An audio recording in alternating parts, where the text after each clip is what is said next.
Good afternoon, everyone. Good afternoon. Good afternoon, sir. Good afternoon. Good afternoon.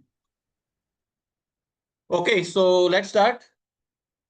So yesterday we were doing Power Query, and we saw that what are the different features which are available in Power Query to clean the data. So some of the features which we saw, like find and replace. How can we replace some values using Power Query? Then we saw that how can we use add new columns using conditional column. Then we also learned that how can we remove columns, how to rename a column, how to use go to column, how to select columns and remove rest of the columns in bulk. Okay.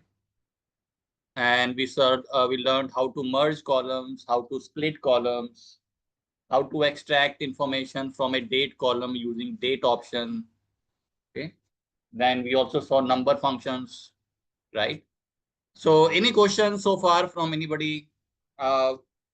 Whatever we discussed yesterday, any questions, any doubts?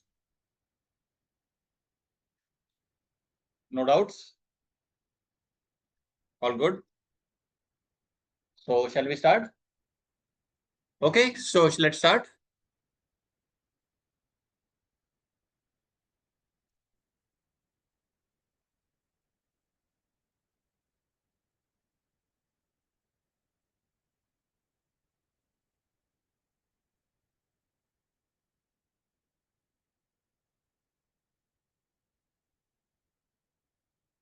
So today also we will continue with Power Query.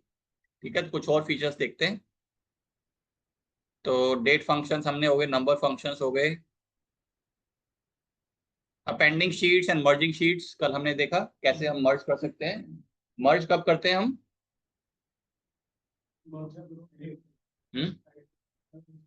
When we need columns from other tables, right? और append कब करते हैं? रोज को नीचे एक के नीचे paste करते हैं. तो आज जो पहला वाला हम फीचर देखने वाले हैं वो है कॉलम फ्रॉम एग्जांपल. ठीक है. Now what is column from example? So let's say इसी को मैं अगर बोलूं तो ये एक तरीके से मशीन लर्निंग का फीचर मैं बोल सकता हूं जो पावर क्वेरी में है, right? For example, how do human beings learn? इंसान कैसे सीखता है? Through examples. अगर मैं आप लोगों को एग्जांपल दूं, देन योर ब्रेन नोज कि उस एग्जांपल के through your brain gets trained, और उसके बाद वो ब्रेन आपका खुद काम करने लग जाता है, राइट? उस काम को आप खुद कर सकते हैं. ठीक है. तो that is how our brain learns. Human beings ऐसे लर्न करते हैं. आपको मान लीजिए, अगर if you remember in childhood किसी ने आपको बताया कि एडिशन कैसे करते हैं, राइट? तो आपके ब्रेन ने समझ लिया कि एडिशन कैसे करना है, then your brain can do the work, right? In other words, our brain learns through examples, right? अगर सिंपल टॉपिक होता है, सिंपल कॉन्सेप्ट होता है, तो हमारे ब्रेन को लेस एग्जाम्पल्स चाहिए होते हैं, कम एग्जाम्पल्स में सीख जाता है. लेकिन जितना ज्यादा कॉम्प्लिकेटेड टॉपिक होगा उतने ही ज्यादा हमारे ब्रेन को एग्जाम्पल्स चाहिए to learn. Am I clear? Same concept. अब इसमें हम क्या कर रहे हैं, सेम कॉन्सेप्ट हम यहाँ पे भी अप्लाई करेंगे. कॉलम फ्रॉम एग्जाम्पल में क्या करेंगे, हम कुछ एग्जाम्पल देंगे पावर क्वेरी को कि हमें ये आउटपुट चाहिए. ठीक है. और power query will automatically understand कि हमें कैसा आउटपुट चाहिए, और आपके रेस्ट ऑफ द सेल्स को वो ऑटोमेटिकली फिल करके दे देगा. ठीक है. अब यहाँ पे भी वही कॉन्सेप्ट है. अगर कॉम्प्लिकेटेड टास्क करा रहे हैं आप पावर क्वेरी से, उसको ज्यादा एग्जांपल देने पड़ेंगे, और अगर सिंपल टास्क है तो कम एग्जांपल में ही वो समझ जाएगा कि आपको क्या चाहिए. हैं? फ्लैश फिल की तरह बोल सकते हैं उसको आप, करेक्ट. तो इसको हम पावर क्वेरी में किस नाम से बोलते हैं? Column from example. एग्जाम्पल के थ्रू सिखाना कि हमें क्या चाहिए. तो लेट्स ट्राई टू सी. मैं पावर बीआई ओपन कर लेता हूँ.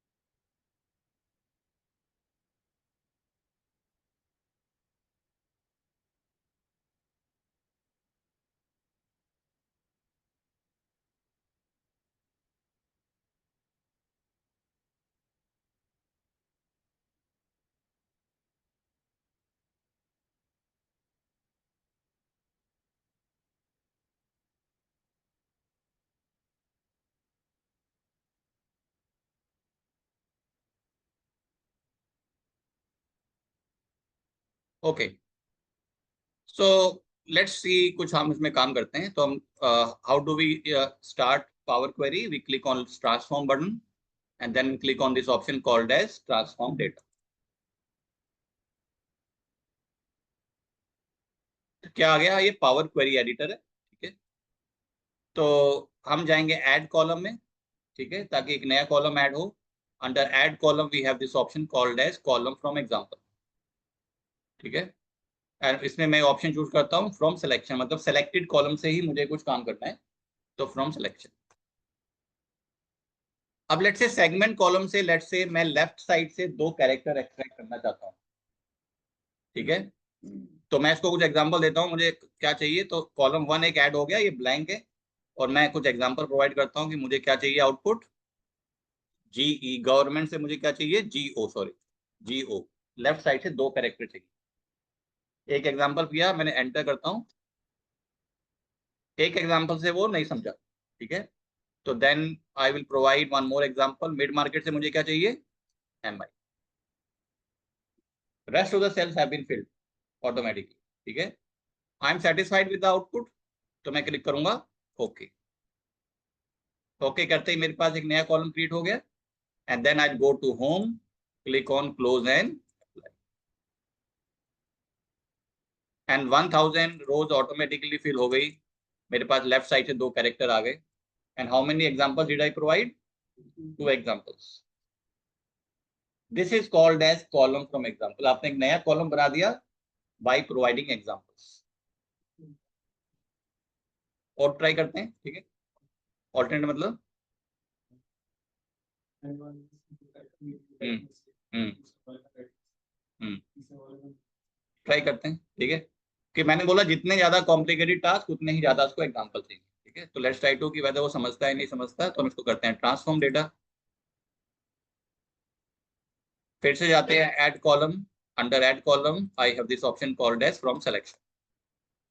तो पहले में क्या चाहिए आपको? गवर्नमेंट से क्या चाहिए? जियो।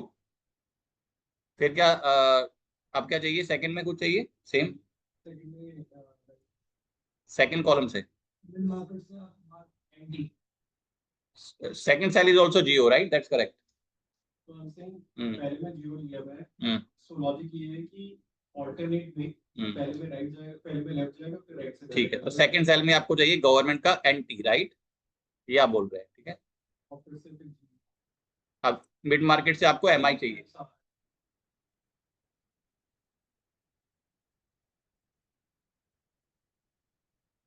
तो एमआई और एमआई, फिर यहां से चाहिए ET. We could not find a transform that matches the examples. है? हाँ, तो he is not able to understand the pattern. हाँ, तो और करते हैं कुछ example. Column from selection, 2 column को मिला के कुछ करवाते हैं। हाँ, वो रोज में तो काम, इसमें तो काम कर रहा है, ऐसे नहीं काम कर रहा। हाँ, तो लॉजिक नहीं बन रहा ना। करेक्ट। चलो आपकी बात 2 कॉलम का बनाते हैं, ठीक है। लेट्स से मैं आपकी बात कहता हूं, मैं गवर्नमेंट और सेगमेंट और कंट्री को, दोनों को यहाँ से 2 लेफ्ट साइड से, यहाँ से 2 लेफ्ट साइड से निकालने हैं, ठीक है। तो गवर्नमेंट का जीओ, कनाडा का सीए, ठीक है। फिर से करते हैं column from example from selection. Government से क्या चाहिए? जीओ, और कनाडा का सीए। अब 2 अलग अलग कॉलम से हम एक्सट्रैक्शन कर रहे हैं। एंटर। अब क्या चाहिए? गवर्नमेंट का जीओ और जर्मनी का जीई। आगे, ठीक है। मिड मार्केट का एमआई और फ्रांस का एफआर, एमआई एफआर, ठीक है। तो 2 कॉलम के बेसिस पे भी वो पैटर्न समझ गया कि हमें क्या चाहिए। And then I am satisfied with the output. उसके बाद क्या करेंगे? और सारा फ्लैश फिल हो गया। And then you will go to close and apply. Is that clear to everyone? ये है कॉलम फ्रॉम एग्जांपल, ठीक है। You provide few examples and it will fill the rest of the cells for you automatically, ठीक है।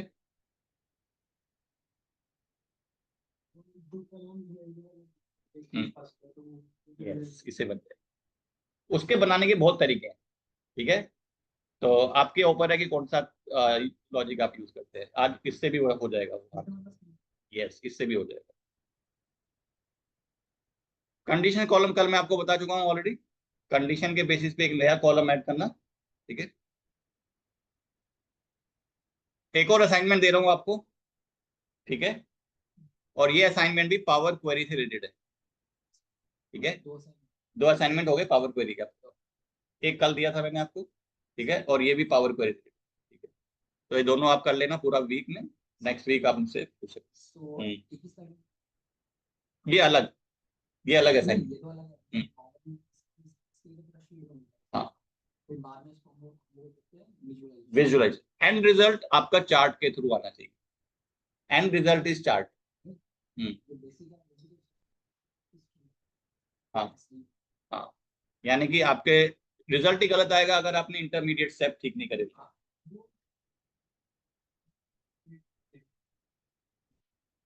मैं जो वहां से पता चला अप्लाइड स्टेप से कि आपने क्या किया, ठीक है। ओके, क्वेश्चन देखें। पहला क्वेश्चन है, create a visual to display number of employees on the basis of seniority level, ठीक है। तो मैंने एक डेटा भेजा था आपको, एम टेबल आया है ना। ये एम टेबल मैंने आपको भेजी होगी कल, ठीक है। तो इसमें एक हमारे पास एक कॉलम है जिसका नाम है डेट ऑफ ज्वाइनिंग। तो डेट ऑफ ज्वाइनिंग के बेसिस पे सबसे पहले आपको निकालना है कि टेन्योर कितना हो गया है एम्प्लॉय को कंपनी में, कितने साल उसको कंपनी में हो गए, ठीक है।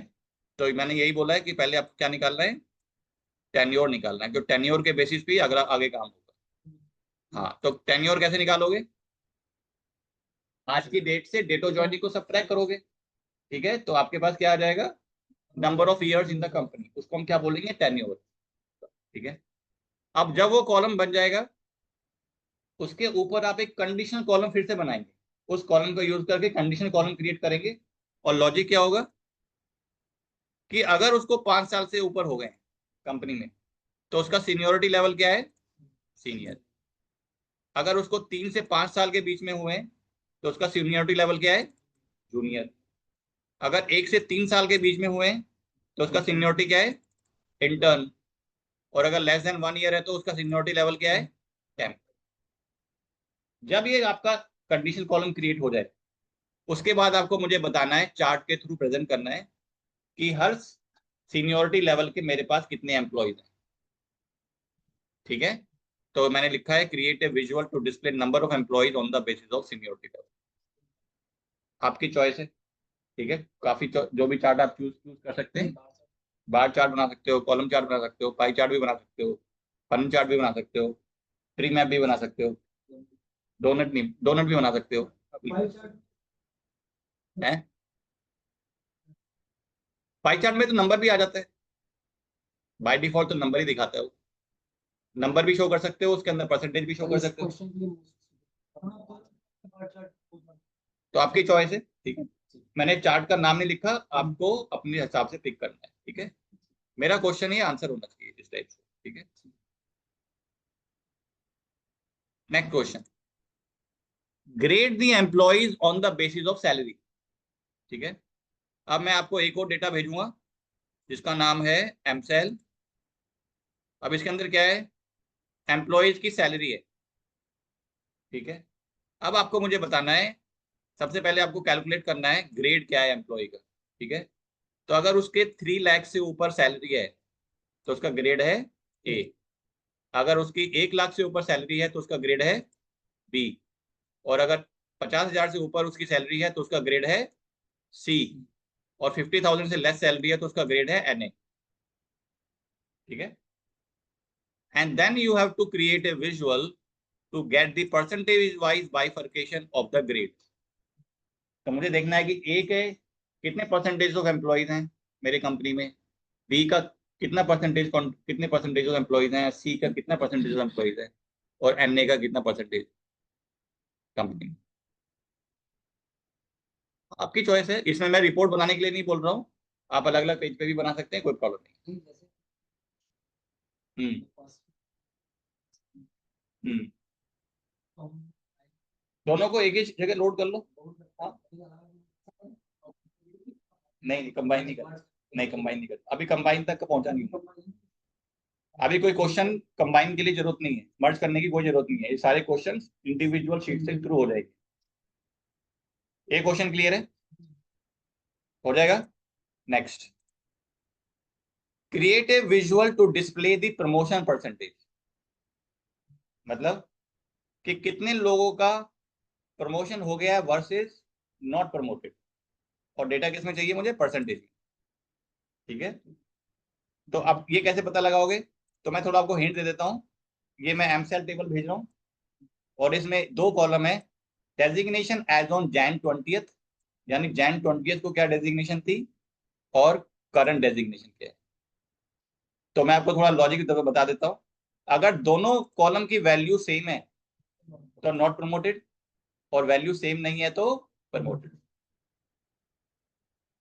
हाँ, तो डिमोशन भी हो सकता है, लेकिन मैं वो वाला सिनेरियो भी एक्सक्लूड कर देता हूँ। सही बोल रहे हो? ठीक है, डिमोटेड भी हो सकता है, बट डिमोटेड वाला सिनेरियो भी मैं एक्सक्लूड कर दूँ। ठीक है, तो आपको इन दोनों कॉलम को कंपेयर करके मुझे बताना है। अगर वैल्यू सेम है तो not promoted, and value same नहीं है तो promoted. And then you have to present कि कितने परसेंटेज लोगों का प्रमोशन हुआ है वर्सेस नॉट प्रमोटेड। ठीक है जी। Next question, use a funnel chart to display city wise bifurcation of salary. ठीक है, अब सबसे पहले इसमें क्या चाहिए? अब मैंने जहां फनल चार्ट का नाम लिखा है तो आपको फनल चार्ट ही बनाना है, जहां पे मैंने विजुअल लिखा है तो इट्स योर चॉइस कौन सा आप चूज करेंगे चार्ट। अब इसमें सिटी वाइज बताना है। ठीक है, सिटी, अब मैंने अपनी एम्प टेबल में सिटी नहीं है, सिर्फ आपके पास एड्रेस है। ठीक है, सिटी नाम का कोई कॉलम नहीं, तो आपको एड्रेस में से सिटी एक्सट्रैक्ट करना है। फॉर एग्जाम्पल, पहले वाले वैल्यू का सिटी क्या होगा? गुड़गांव। इसका क्या होगा? दिल्ली। इसका क्या होगा? इसका क्या होगा? तो आपको एड्रेस में से सिटी को एक्सट्रैक्ट करना है पहले। ठीक है, फिर उसके बाद क्वेश्चन क्या है? City wise bifurcation of salary, और सैलरी बतानी है कि हर सिटी के अंदर हम कितनी सैलरी पे कर रहे हैं। दिल्ली के एम्प्लॉयज को कितनी सैलरी पे कर रहे हैं, और नोएडा के एम्प्लॉयज को कितनी सैलरी पे कर रहे हैं। तो दूसरी बात ये, कम इनकम। तो एड्रेस कौन सी टेबल में है? एम्प टेबल में। और सैलरी कौन सी टेबल में है? एम सेल में। तो दोनों कॉलम अलग अलग टेबल में, तो क्या करना पड़ेगा? मर्ज करना पड़ेगा। तो मर्ज भी करना पड़ेगा इस क्वेश्चन को सॉल्व करने के लिए। ठीक है, और फिर आपको मुझे बताना है कि फर्नर चार्ट के थ्रू कि हर सिटी में हम कितनी सैलरी पे करें, सिटी, हर सिटी के एम्प्लॉयज को टोटल सैलरी कितनी पे करें। क्वेश्चन क्लियर है? ठीक है, okay. Next question, create a visual to display city wise count of employees bifurcated on the basis of designation. ठीक है, अब आपको बताना है city wise bifurcated on the basis of designation. तो मान लीजिए दिल्ली है, दिल्ली के अंदर मुझे देखना है कि सीनियर मैनेजर कितने हैं, मैनेजर कितने हैं, डायरेक्टर कितने हैं, वीपी कितने हैं। सिमिलरली देहरादून के कितने मेरे पास सीईओ हैं, कितने डायरेक्टर हैं, कितने मैनेजर हैं। सिमिलरली नोएडा के कितने मैनेजर हैं, कितने सीनियर मैनेजर हैं। ये मुझे देखना है, city wise bifurcation of the designation. Slicer use कर सकते हो, मैंने बाइफर्केटेड यूज किया तो इसका मतलब क्या है? स्टैग्ड। स्टैग्ड या क्लस्टर दोनों में कुछ यूज कर, दोनों बना सकते हो। स्टैकिंग भी ब्रेकअप करता है, ठीक है, और क्लस्टर भी ब्रेकअप करता है, तो वो आप यूज कर सकते हो दोनों। ठीक है, 5 क्वेश्चन है, कर लोगे? तो प्लीज ट्राई। नंबर दिखता है बाय डिफॉल्ट, कस्टम में नंबर दिखता है बाय डिफॉल्ट। मुझे काउंट पूछा है ना क्वेश्चन में, count of employees, number of employees. ठीक है, तो ये आपको 5 क्वेश्चन करने हैं, तो ये रिक्वायरमेंट्स हैं, इनको आपको फुलफिल करना है। ऐसी डेटा एनालिटिक्स में रिक्वायरमेंट्स आती हैं। ठीक है, जब भी आपके पास कोई प्रोजेक्ट करोगे तो you will get the requirements like this. ठीक है, या तो रिक्वायरमेंट क्लाइंट से आएंगी या आपके प्रोजेक्ट मैनेजर से आती है, then you have to analyse the data and you have to present your findings. ठीक है, तो इनको हम क्या बोलते हैं, क्लोज्ड एंडेड क्वेश्चंस। लेकिन ओपन एंडेड क्वेश्चंस भी आते हैं। ओपन एंडेड मतलब कि आप अपने हिसाब से एनालाइज करिए, ठीक है, and then present your findings and insights, ठीक है।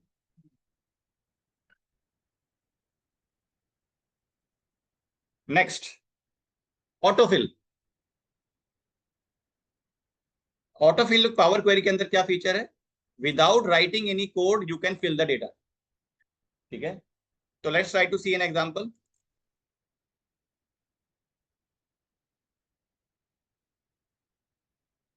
फॉर एग्जांपल मान लीजिए डेटा आपके पास ऐसे आ जाए।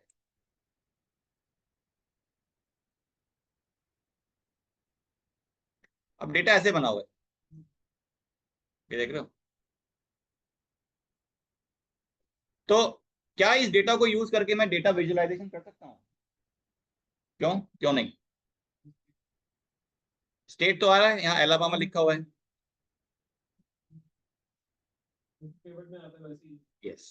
तो अगर डेटा लोड करूंगा तो इन सेल्स में क्या आ जाएगा, जीरो नहीं आएगा, नल वैल्यू आ जाएगी, उसका कोई रेफरेंस नहीं है। तो पावर क्वेरी क्या करेगा, जहां जहां ब्लैंक मिलेगा वहां पे उसको कैसे रिप्रेजेंट करता है, बाय राइटिंग नल, ठीक है। तो हमें क्या चाहिए, जैसे फॉर एग्जांपल मुझे एलाबामा लिखा हुआ है, तो यहाँ तक मुझे एलाबामा फिल करना है, कहाँ तक, जहां तक अगली वैल्यू ना आ जाए, यहाँ तक एलाबामा आना चाहिए, डेटा ठीक करना पड़ेगा।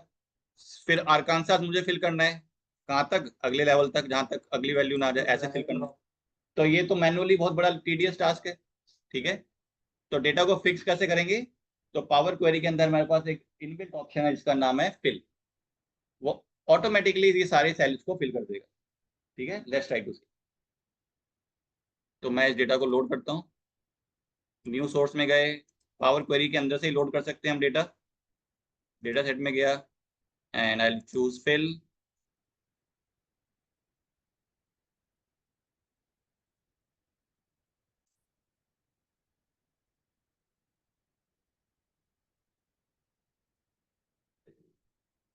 ओके, अब देख रहे हो वही हुआ जो हम एक्सपेक्ट कर रहे थे। जहां जहां ब्लैंक सेल है वहां पे क्या, पावर क्वेरी कैसे रिप्रेजेंट करता है ब्लैंक सेल को, बाय राइटिंग नल, ठीक है। अब नल्स आ गए मेरे डेटा में, तो इसको कैसे फिक्स करेंगे हम, अनपिवट नहीं, फिल ऑप्शन के थ्रू, ठीक है। तो मैं जाता हूं अपने ट्रांसफॉर्म के अंदर, and under transform do you see an option called as fill, ठीक है। और इसके अंदर इसके अंदर मैं करूंगा फिल डाउन, क्योंकि मुझे डाउन वैल्यूज फिल करनी है, राइट। मैं करता हूँ फिल डाउन। फिल डाउन करते ही आपकी सारी वैल्यूज फिल हो गई, राइट। अब उसके बाद क्या करेंगे, होम पे गए, close and apply, close and apply,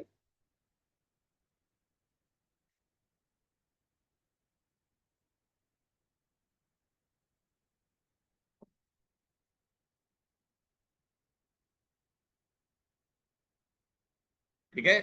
अब देखते हैं हमारा रिजल्ट क्या आया, फिल ऑप्शन में, and now my data is ready. Is that clear to everyone? तो ये हमारा डेटा फिक्स हो गया, जैसे हम फिल कर रहे थे मैनुअली, उसने ऑटोमेटिकली आपका फिल कर दिया। इसको क्या बोलते हैं हम, फिल ऑप्शन, कॉलम सेलेक्ट किया। सर ये जैसे हम लोग एक्सेल में कहते हैं कि कोई भी चेंजेस करते हैं कंट्रोल एस करते हैं सेव, तो इसमें मतलब ये क्या बात है, अप्लाई एंड सेव करना। यस, क्लोज एंड अप्लाई मतलब ये चेंजेस जो है पूरे डेटा सेट पे इंप्लीमेंट कर दो, ठीक है, जो भी आपने डेटा ट्रांसफॉर्मेशन। तो जनरली हर बार करने की जरूरत नहीं है, जब आपका सारा डेटा ट्रांसफॉर्मेशन कंप्लीट हो जाए उसके बाद क्लोज एंड अप्लाई करो, बार बार करने की जरूरत नहीं है, ठीक है। अप्लाई कर सकते हैं। हाँ, ठीक है। तो every time you don't need to do close and apply, once your entire data transformation complete तब उसके बाद क्लोज एंड अप्लाई करो। पर डिफरेंस क्या होगा, जितने ज्यादा उसको चेंजेस और ट्रांसफॉर्मेशन अप्लाई करने पड़ेंगे उतना ज्यादा वो टाइम लेगा। वो चीजें दिखेंगे। हाँ, प्रीव्यू में दिखेंगे, पावर क्वेरी में दिखेंगे, जब तक आपका डेटा में इंप्लीमेंट नहीं होगा वो, जब तक क्लोज एंड अप्लाई नहीं करते। प्रीव्यू में देख सकते हो पावर क्वेरी में कि क्या चीज है। Is that clear? ओके, तो फिल इज क्लियर। तो without writing any code you can fill the data, ठीक है। ग्रुपिंग, ग्रुपिंग क्या है कि अगर आपको डेटा को ग्रुप करना है तो आप ग्रुप भी कर सकते हैं पावर क्वेरी के थ्रू, ठीक है। तो let's try to see grouping करते हैं। तो फाइनेंशियल्स को ही कर लेते हैं। तो मैं फिर से गया ट्रांसफॉर्म डेटा, और मैं चूज कर लेता हूँ फाइनेंशियल्स को ही। और ट्रांसफॉर्म के अंदर मेरे पास लेफ्ट साइड पे एक ऑप्शन दिख रहा होगा ग्रुप बाय, ठीक है, दिख रहा है। तो इस पे क्लिक करता हूँ।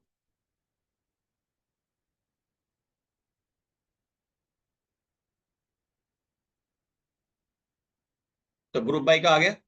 लेट्स से मुझे देखना है कंट्री वाइज ग्रुपिंग करनी है, तो हम क्या ऑप्शन चूज करेंगे, कंट्री। तो जिस भी डायमेंशन के बेस पे आपको डेटा को ग्रुप करना है उसको आप यहाँ से चूज कर सकते हैं, ठीक है। नए कॉलम का नाम मैं कर देता हूँ, लेट्स से मुझे देखना है टोटल सेल्स। टोटल सेल्स कैसे आएगा, ऑपरेशन क्या करना है मुझे, सम करना है। किस कॉलम का सम करना है, सेल्स कॉलम का सम करना है। तो डेटा को ग्रुप कर दो कंट्री के बेसिस पे and show me the total sales, ठीक है। ओके करते हैं। अब मेरा फाइनेंशियल डेटा है वो ग्रुप हो गया कंट्री के बेसिस पे and I got the total sales. Is that clear. तो ऑल्दो मुझे इसका ज्यादा यूजफुलनेस मुझे नहीं लगता कि कुछ है, क्योंकि ऑटोमेटिकली जब चार्ट बनाते हो तो चार्ट आपका ग्रुप ही कर रहा होता है, राइट। चार्ट भी तो ग्रुप करता है। हाँ, तो इट डजंट मेक एनी, इसका ज्यादा मुझे यूजफुलनेस नजर नहीं आता, ठीक है? तो अनग्रुप कर देते हैं, तो अनग्रुप हो गया।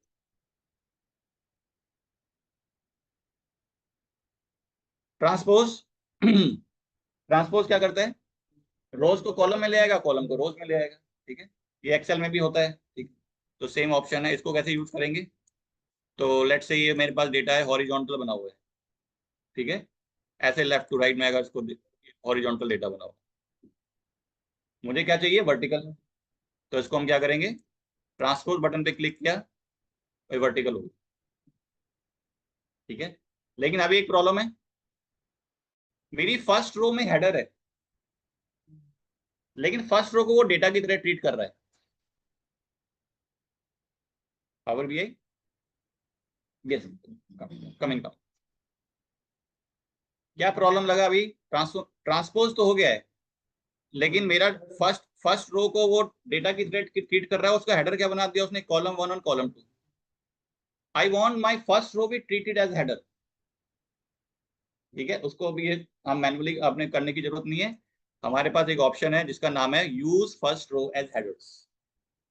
और ये काफी बार होता है जब आप डेटा लोड करते हैं, और तो पावर बीआई कभी कंफ्यूज हो जाता है, तो वो आपके फर्स्ट रो को हेडर की तरह ट्रीट नहीं करता, उसको डेटा की तरह ट्रीट कर लेता है, ठीक है। तो आपको क्या करना है, you click of this option, use first row as headers. तो फर्स्ट रो हेडर करते ही इस वाले फर्स्ट रो को प्रमोट कर देगा एज हेडर, ठीक है। तो लेट्स सी क्या होता है, मैं करता हूँ use first row as headers. Automatically header बन गए मेरे, सब category and sales. Is that clear, what is use first row as header.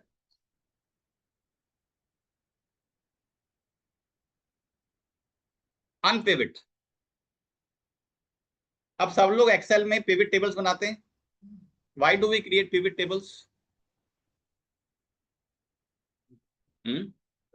Summarise the data, to organise the data, to create reports. इस पर्पज से हम pivot tables बनाते हैं। But pivot tables are not useful for data visualisation, ठीक है। तो for example अगर मैं आपको एक डेटा दिखाता हूं,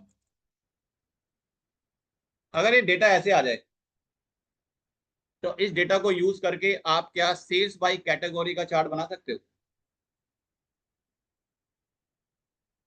नहीं बन सकता। जो स्टेट है वो तो सही है, राइट। लेकिन कैटेगरी जो है मेरी 3 अलग अलग कॉलम में है। एज ए रिपोर्टिंग मैकेनिज्म तो ये सही है डेटा, पर मेरी डेटा विजुअलाइजेशन के लिए ये फॉर्मेट सुटेबल नहीं है। मुझे डेटा कैसे चाहिए, कॉलम वाइज चाहिए। एक कॉलम में स्टेट चाहिए, एक कॉलम में कैटेगरी चाहिए, एक कॉलम में सेल्स चाहिए। And this is the concept for every development. आपको सॉफ्टवेयर भी बनाना है, वेबसाइट भी बनानी है, विजुअलाइजेशन भी करना है, हमें डेटा कैसे चाहिए होता है, कॉलम वाइज डेटा चाहिए, ठीक है। तो एक्सेल में ऐसे बनाते हैं, but this is not suitable for data visualisation. तो मुझे क्या करना पड़ेगा, इन 3 कॉलम को क्या करना है, अनपिविट करना पड़ेगा, ठीक है। तो अनपिविट करने के बाद भी हमारे पास ऑप्शन अवेलेबल है। तो let's try to see that data. ये डेटा ऐसे है, तो स्टेट को मुझे कुछ करने की जरूरत नहीं है, तो मैं तीनों कॉलम को सेलेक्ट करता हूँ कंट्रोल प्रेस करके, 3 कॉलम सेलेक्ट हो गए, and then on the top do you see an option called as unpivot columns. मैं अनपिवट कॉलम के ड्रॉप डाउन में जाता हूँ, यहाँ पे मेरे पास एक ऑप्शन है जिसका नाम है अनपिवट ओनली सिलेक्टेड कॉलम्स। इस पे क्लिक करता हूँ और ऑटोमेटिकली देखो एक कॉलम में कैटेगरीज आ गई और एक कॉलम में मेरे पास वैल्यूज आ गई। अब कॉलम को रीनेम कर लेते हैं, इस पे जाता हूँ, राइट क्लिक करता हूँ, रीनेम, ये क्या हो गया कैटेगरी, और ये हो गई मेरी। आप कुछ भी डेटा विजुअलाइजेशन करो, no problem. Is that clear कैसे अनपिवट कर सकते हो डेटा को? तो this is called as unpivoting the data.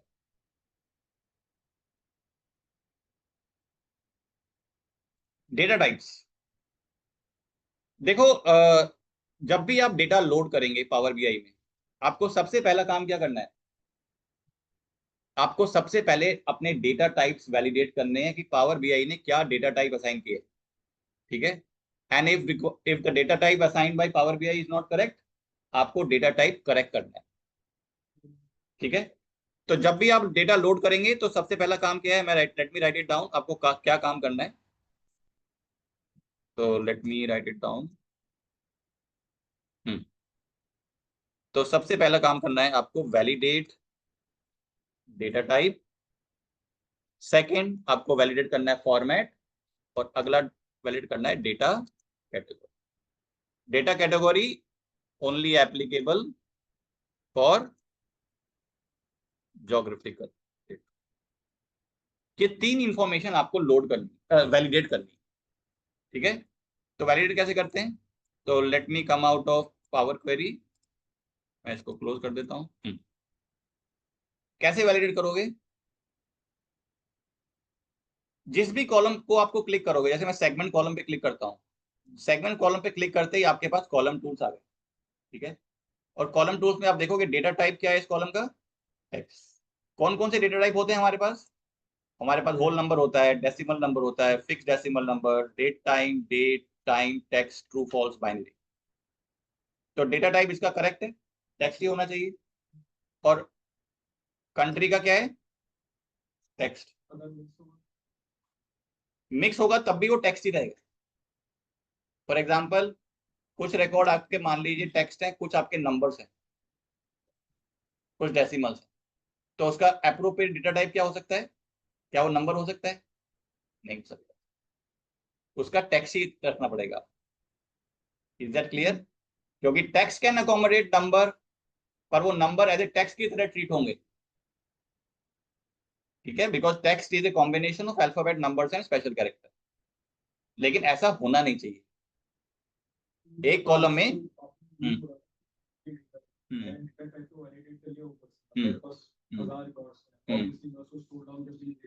Correct,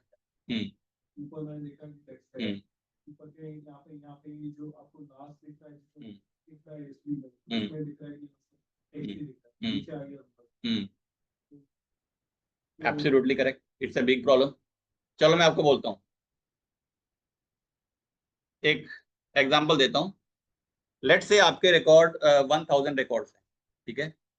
और 1000 रिकॉर्ड्स में 980 जो वैल्यूज हैं वो है नंबर्स, ठीक है?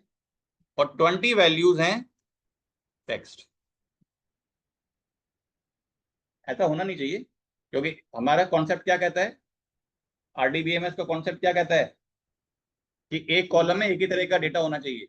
ये डेटा एंट्री का प्रॉब्लम है, ठीक है? तो अगर पावर बीआई में ऐसा डेटा लोड करोगे तो पावर बीआई के पास क्या ऑप्शन है कि इस कॉलम को क्या डेटा असाइन, क्या डेटा टाइप असाइन करे?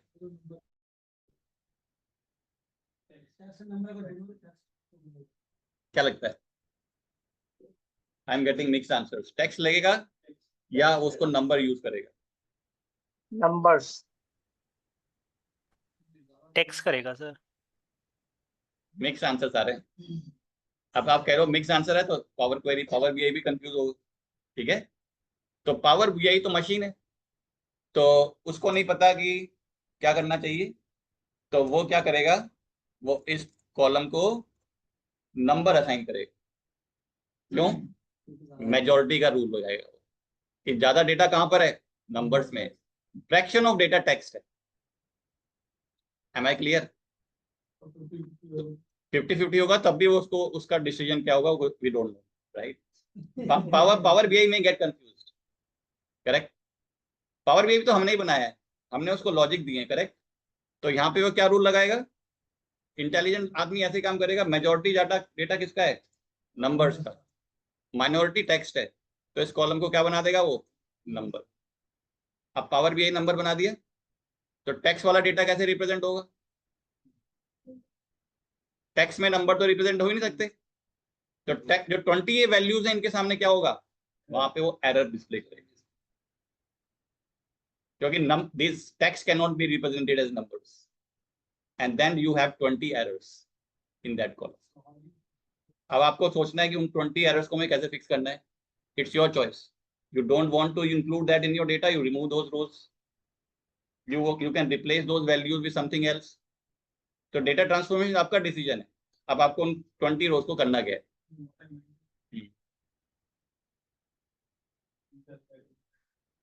हाँ, वो एरर कैसे फ्लैग करता है, आपके पास पावर बीआई पावर क्वेरी के एक अंदर बहुत अच्छा ऑप्शन है जो आपको डेटा की क्वालिटी बताएगा कि आपकी डेटा की क्वालिटी कैसी है, ठीक है? Without looking at the data आपको वो समरी क्रिएट करके दे देगा।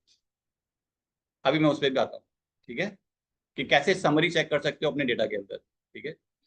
पर अभी इतना क्लियर है कि पावर बीआई तो मशीन ही है ना, उसको मेजॉरिटी रूल लगाया, नंबर्स को देखा 980 नंबर्स है तो उसको नंबर असाइन करेगा होल नंबर, और 20 डेटा पॉइंट्स को वो रिप्रेजेंट नहीं कर सकता है नंबर, तो वहां पे वो एरर फ्लैग कर देगा 20 एरर्स हैं आपके data, correct? And now you have to clean that data now कि 20 एरर्स का करना क्या है। Is that clear? तो मिक्स डेटा टाइप होना नहीं चाहिए, right? Because then it creates problems. इसीलिए हम क्या बोलते हैं आरडीबीएमएस में, एक कॉलम में हमेशा एक तरीके का डेटा मेंटेन करना। ओके, तो मैं क्या बोल रहा था, आपको 3 इंफॉर्मेशन वैलिडेट करनी है, क्या क्या, data type, format and data category, ठीक है? तो लेट्स सी, जिस भी कॉलम पे आप क्लिक करोगे आपके ऊपर ऑप्शन आ जाएगा जिसका नाम है कॉलम टूल्स, ठीक है?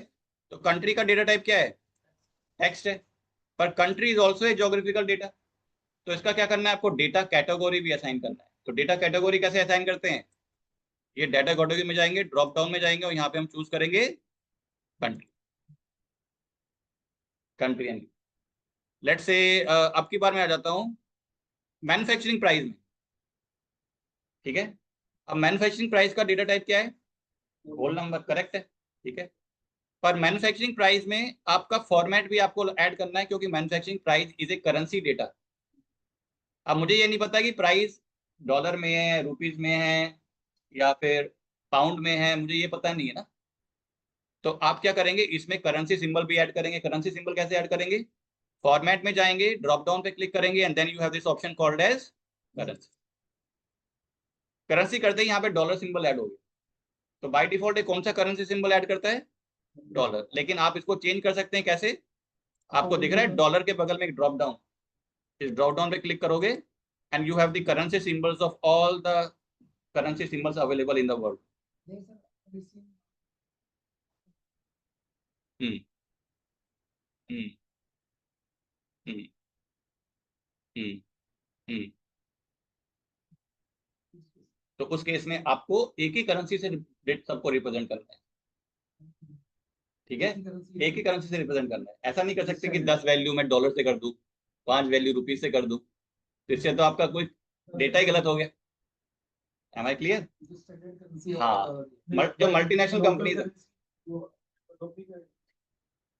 तो मल्टीनेशनल कंपनीज के मान लीजिए ऑपरेशन 10 कंट्री में है, तो क्या लगता है कि वो अलग अलग करेंसी में अपना डेटा मेंटेन करते हैं? चलो गलती हो गया ना डेटा पूरा, ठीक है? तो आपको डेटा मेंटेन एक ही करेंसी में करना है, लेकिन अगर आपको रुपीज में डेटा चाहिए तो उस कॉलम को आप ट्रांसफॉर्म कर लो, एक नया कॉलम क्रिएट कर लो कि sales in rupees, sales in dollars, you create multiple columns, पर एक कॉलम में एक ही तरीके का डेटा होना है। ऐसा नहीं कि 4 वैल्यू डॉलर में, 4 वैल्यू रुपीज में, 4 वैल्यूज आपने पाउंड में। One column should have only one currency symbol. हाँ, आप नया कॉलम क्रिएट कर सकते हो। हाँ, आपको कैलकुलेटेड कॉलम क्रिएट करना पड़ेगा, you can do that. For example इस कॉलम को मान लीजिए मुझे रुपीज में रिप्रेजेंट करना है, तो मैं इस वैल्यू को मल्टीप्लाई कर दूंगा 85 से, and I will create a new column and I will write the name of that column as manufacturing price in Indian rupees.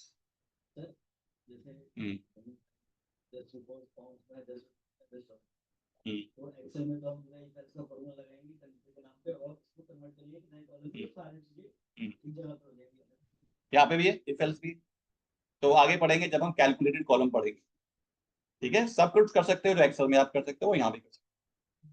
ठीक है, अभी क्लियर है। मैन्युफैक्चरिंग प्राइस में हमें करेंसी सिंबल चाहिए था तो हमने करेंसी सिंबल ऐड कर दिया, but if you want you can choose your own currency symbol whatever you want. अगर मैं यूरो चूज करता हूं तो ये यूरो का सिंबल ऐड कर दिया, ये देखो। ठीक है, अगर आप चाहते हो कि मैं चाहता हूं कि यूके पाउंड ऐड करना है तो यूके पाउंड को सेलेक्ट कर लो, यहाँ पे यूके पाउंड आ जाएगा इसको। ठीक है, so this is the way you can do that. Sale price पे भी, sale price is also currency data, तो यहाँ पे भी हमें क्या ऐड करना है, करेंसी सिंबल ऐड करना है। ठीक है, तो मैं फिर से यहाँ पे इसको चूज करूंगा करेंसी, तो डॉलर आ गया, तो मैं सबका डॉलर कर रहा हूँ, तो लेट से हम अपना डेटा सारा डॉलर में ही मेंटेन करें। English dollar, US dollar. अब डॉलर भी अलग अलग कंट्री में अलग अलग होते हैं। सिंगापुर में सिंगापुर डॉलर है, उसका रेट अलग है, तो इसलिए यहाँ पे कंट्री का नाम चूज करना इम्पोर्टेंट है। सब जैसे इसमें चार कॉलम जो है चारों सेलेक्ट करके यस, एक साथ कर सकते हैं हम लोग डॉलर के। ये पावर क्वेरी के बाहर हूँ, अब मल्टीपल सिलेक्शन अलाउड नहीं है। ठीक है, पावर क्वेरी के अंदर मल्टीपल सिलेक्शन अलाउड। तो let's try to see sales. Sales का डेटा टाइप क्या है, करेक्ट है, लेकिन फॉर्मेट क्या होना चाहिए, करेंसी। फॉर्मेट करेंसी होना चाहिए, राइट। कॉस्ट ऑफ गुड का क्या होना चाहिए, करेंसी, तो करेंसी करोगे। जैसे आप एक एक करके अभी कॉलम चेक कर लो मतलब इसका सही है, तो ऐसा कोई ऑप्शन नहीं कि हम सेलेक्ट कर पूरा सेलेक्ट कर रहे हैं पता चल जाए कि अगर इसका सही है फिर वही है सही। ऐसा कोई जितने जितने भी होंगे सबको वैलिडेट कर। ठीक है, हाँ मैंने क्या बोला आपको, 70 to 80% आपका ये काम है, विजुअलाइजेशन सिर्फ 10%। ठीक है, इसी में मेहनत है सारी। और मैं क्यों बोल रहा हूँ कि लोग इस स्टेप को स्किप कर देते हैं। ठीक है, थोड़ी मेहनत है लेकिन आपका प्रोजेक्ट अच्छा बने। ठीक है, तो वैलिडेट करना है हर कॉलम को, चाहे करेक्ट भी है तब भी वैलिडेट करना। ठीक है, डेट, डेट का डेटा टाइप क्या है, करेक्ट है। ठीक है, ऑटोमेटिकली पावर बीआई इंटेलिजेंट है, वो सही असाइन कर रहा है, लेकिन आपका फर्ज बनता है आप उसको वैलिडेट करेंगे। पर प्रॉफिट शुड ऑल्सो भी करेंसी, तो प्रॉफिट में भी जाएंगे और प्रॉफिट का भी हम करेंगे करेंसी। तो मैं हर कॉलम का नहीं कर रहा हूँ because I just want to show कहाँ पे करना है। ठीक है, फॉर एग्जांपल ये सारा हो गया, तो इस टाइप से आप वैलिडेट करेंगे। Is that clear to everyone? Next, अब आपने पूछा डेटा क्वालिटी इश्यूज, तो डेटा क्वालिटी इश्यूज के लिए भी पावर क्वेरी के अंदर बहुत अच्छे ऑप्शंस हैं जो आपको डेटा की क्वालिटी बता देगा कैसा डेटा आपका है। ठीक है, लेट्स ट्राई टू सी। हम जाते हैं ट्रांसफॉर्म डेटा के अंदर, under transform data I will go to this option called as view. ठीक है, और व्यू के अंदर तीन ऑप्शन है, एक है कॉलम क्वालिटी, एक है कॉलम डिस्ट्रीब्यूशन, एक है कॉलम प्रोफाइल। ये बहुत ज्यादा यूजफुल ऑप्शन है। तो देखो मैं कॉलम क्वालिटी के सामने चेक मार्क करता हूँ, चेक मार्क लगाता हूँ, क्या होता है, चेक मार्क लगाते देखो आपको हर कॉलम की उसने एक समरी क्रिएट कर दी। फॉर एग्जांपल सेगमेंट कॉलम में वैलिड वैल्यूज कितनी है, 100%, एरर कितने हैं, और एम्प्टी 0। हर कॉलम के बारे में उसने एक समरी आपको बता दी। ये देखो भाई ये डेटा क्वालिटी है, आप देखो कैसी डेटा क्वालिटी। फिर से बताऊं, ये आपको पावर क्वेरी में जाना है, अंडर पावर क्वेरी आपको व्यू में जाना है, under view we have this option called as column quality. तो कॉलम क्वालिटी पे चेक मार्क लगाते ही आपको वो सारे कॉलम के डेटा को एनालाइज करेगा और आपके पास बता देगा कि वैलिड कितनी वैल्यूज हैं, 100, एरर 0% और एम्प्टी 0%। तो अगर मैं बोल रहा था 980 वैल्यूज करेक्ट है, 20 में एरर है, तो आपको यहाँ पे दिख जाएगा। इनकरेक्ट, नहीं हाईलाइट नहीं करेगा। अब मान लो फिक्स करने की आप कई टेक्निक है, ठीक है, आपके ऊपर है उसको कैसे फिक्स करना है। क्या क्या फिक्स कर सकते, क्या फिक्सेस हो सकते हैं। अगर मैं होता, मैं 20 रोज को डिलीट कर देता, because that's a very small data as compare to 980 data. दूसरा तरीका क्या है, you can replace the error with some other value. ठीक है, बहुत तरीके हैं, ठीक है।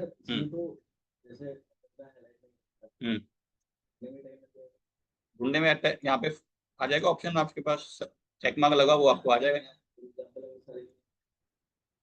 हाँ, फाइंड एंड रिप्लेस।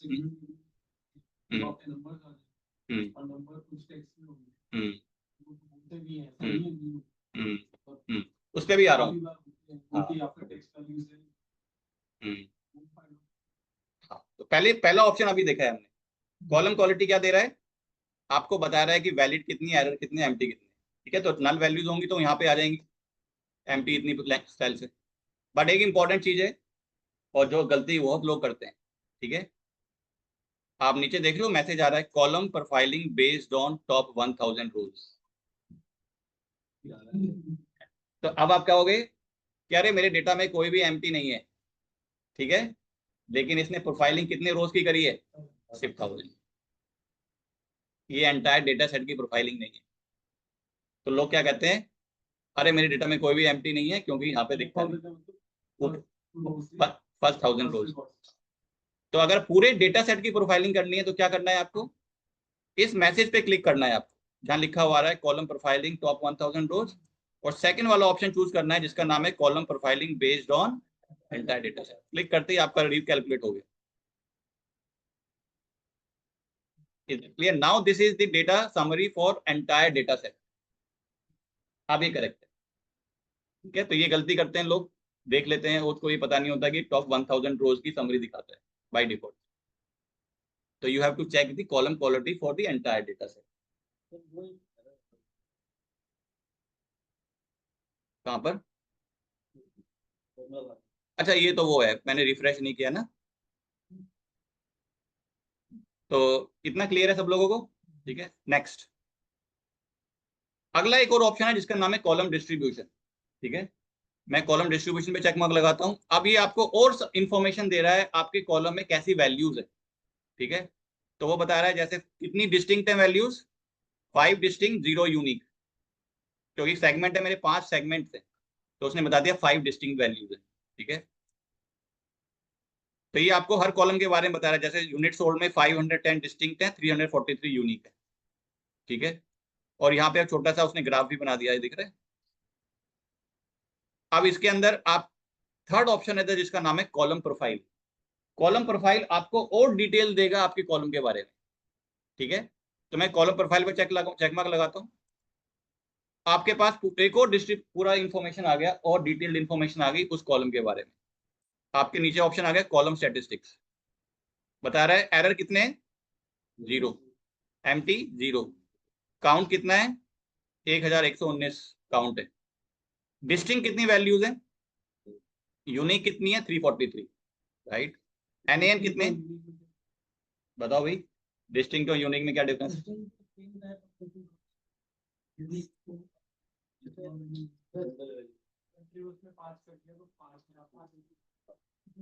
इन्होंने बोला ना यूनिक है सिंगल, ठीक है, उसकी कोई रेपिटेशन नहीं है, ठीक है,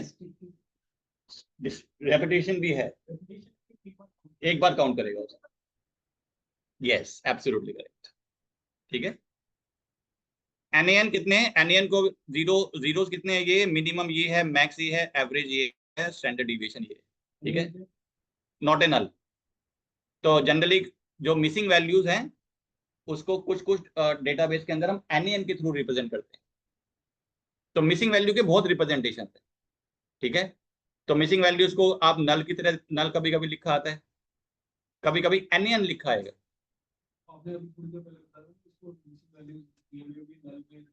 हाँ, अगर डेटाबेस में है, टेबल के अंदर एनएन लिखा हुआ है, तो आप उसको भी एज ए ब्लैंक ट्रीट करेंगे। Is that clear. तो रिप्रेजेंटेशन है नल का, अलग अलग तरीके से रिप्रेजेंट होता है। पाइथन में जाएंगे, पाइथन में नल वैल्यू को कैसे रिप्रेजेंट करते हैं, NaN के थ्रू रिप्रेजेंट करते हैं, ठीक है, अलग अलग तरीके से रिप्रेजेंट होता है। ओके, तो ये आपके पास इंफॉर्मेशन आ गया। अब यहाँ पे आपको एक और कॉलम इंफॉर्मेशन मिल रही है, वैल्यू डिस्ट्रीब्यूशन, हर वैल्यू कितनी बार रिपीट हो रही है। फॉर एग्जाम्पल 1806 यूनिट सोल्ड का कितना, क्या फ्रीक्वेंसी है, 159 टाइम्स ये वैल्यू रिपीट हुई है, ठीक है। आपको पूरे वैल्यू का डिस्ट्रीब्यूशन उसने दे दिया, राइट। तो अब यहाँ से पता चल जाएगा एरर कितनी बार रिपीट हो रहा है, अगर एरर है आपके कॉलम में, ठीक है। फॉर एग्जाम्पल कंट्री में जाता हूँ, कंट्री में यूनाइटेड स्टेट्स कितनी बार रिपीट हो रहा है, 302 टाइम्स, मैक्सिको 237 टाइम्स। हर वैल्यू का वो आपको एक डिस्ट्रीब्यूशन क्रिएट करके बता रहा है कितनी बार वो वैल्यू रिपीट हो रही है। Is that clear. तो ये तीन ऑप्शंस हैं, column quality, column distribution, column profile, जो आपके डेटा के बारे में आपको अंडरस्टैंड करने में हेल्प मिलेगी। आपको क्वालिटी बताएगी डेटा की क्वालिटी कैसी। Is that clear to everyone. तो ये आप यूज कर सकते हैं।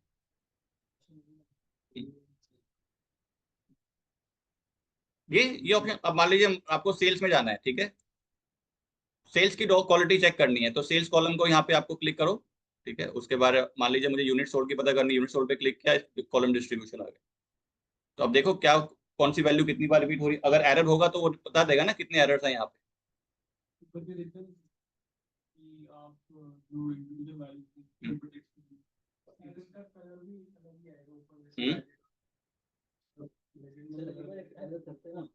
एरर करते नहीं, एरर तो एरर कैसे करेंगे, एरर तो डेटा डेटा के अंदर चेंजेस करने पड़ेंगे, ठीक है। तो इसको बंद करते हैं, तो आप डेटा को चेंज करना पड़ेगा ना कुछ। एक्सेल में कर दूं, चलो इसको बंद कर देते हैं।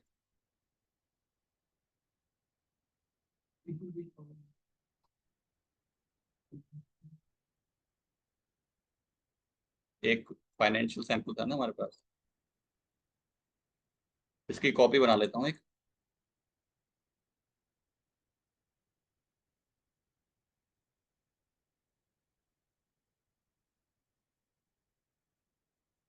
और कहाँ पे चेंज करूं बताओ, क्या क्या करना, सेल्स में, सेल्स में यहाँ पे, यहाँ हटा दूं, तो इसकी जगह कुछ और टाइप करना है या खाली छोड़ना है, टेक्स्ट डाल दूं, कैसे डाल दूं, नंबर्स इन टेक्स्ट फॉर्मेट, वो कैसे डालेंगे, टेक्स्ट अल्फान्यूमेरिक,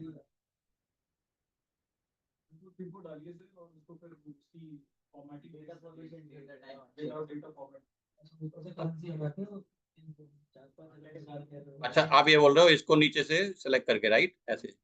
तो इसको आप इतने वो इतने पार्ट को बोल रहे हो, क्या करना है, टेक्स्ट कहाँ है हमारे पास, ये है ना, टाइम है, लॉन्ग डेट, ये रहा, ये टेक्स्ट आ गए। कुछ ब्लैंक कर दें, इसको हटा दिया मैंने, ब्लैंक कर दिया, ठीक है, इतना काफी।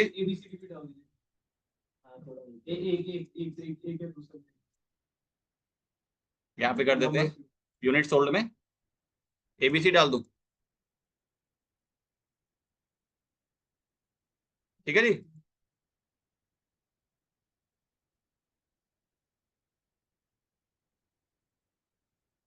नहीं, पावर BI में लोड कर लेते हैं।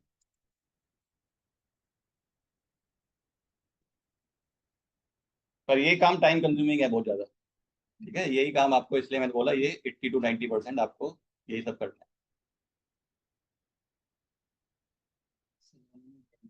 सजाने में तो टाइम लगा लगता है, क्लिक क्लिक करते जाओ, वो आपको बनाते जाएगा।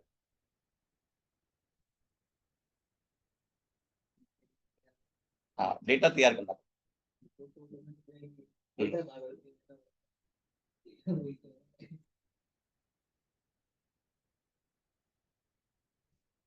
कौन सी थी?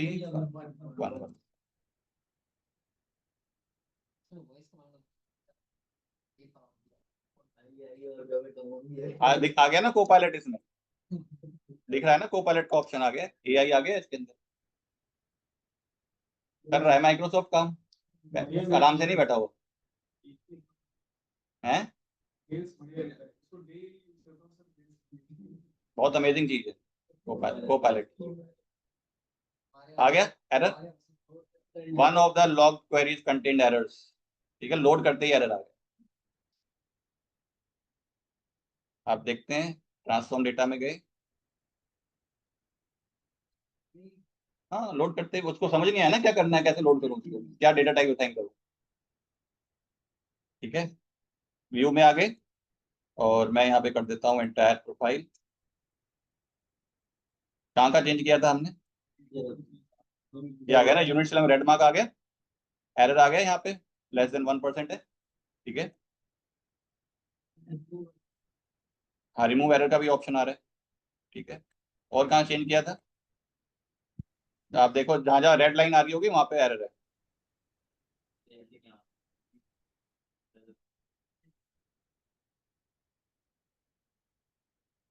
यूनिट सोल्ड में एरर क्यों आया, वहां पे मैंने क्या डाल दिया था, टेक्स्ट डाल दिया था, तो वो एरर है उसके लिए, क्योंकि उसको समझ नहीं आ रहा उसको क्या डेटा टाइप कैसे रिप्रेजेंट करे। तो यहाँ पे 5 एरर आ गया, जो वहां पे एबीसी है।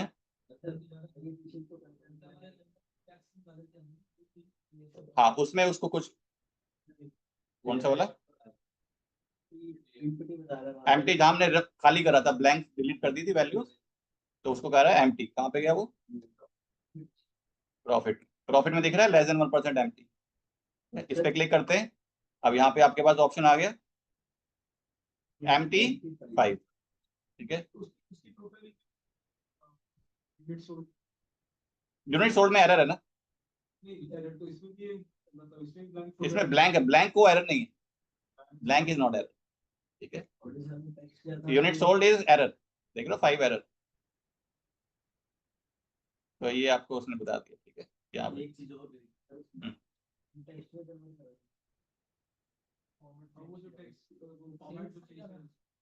वो कौन सा वाला कॉलम था, ये वाला, यहाँ पे हम ये इसको टेक्स्ट कर दिया था हमने सेल्स में, तो सेल्स का देखते हैं क्या हालत हुई। सेल्स में नो एरर, उसने उसको अपने आप एडजस्ट कर दिया होगा। ठीक है, उसको ठीक कर दिया उसने, राइट, तो वो उतना एडजस्टमेंट कर पा रहा है, पर जहाँ पे पॉसिबल ही नहीं है वहां पे क्या करेगा वो, तो उसको कुछ नहीं कर सकता।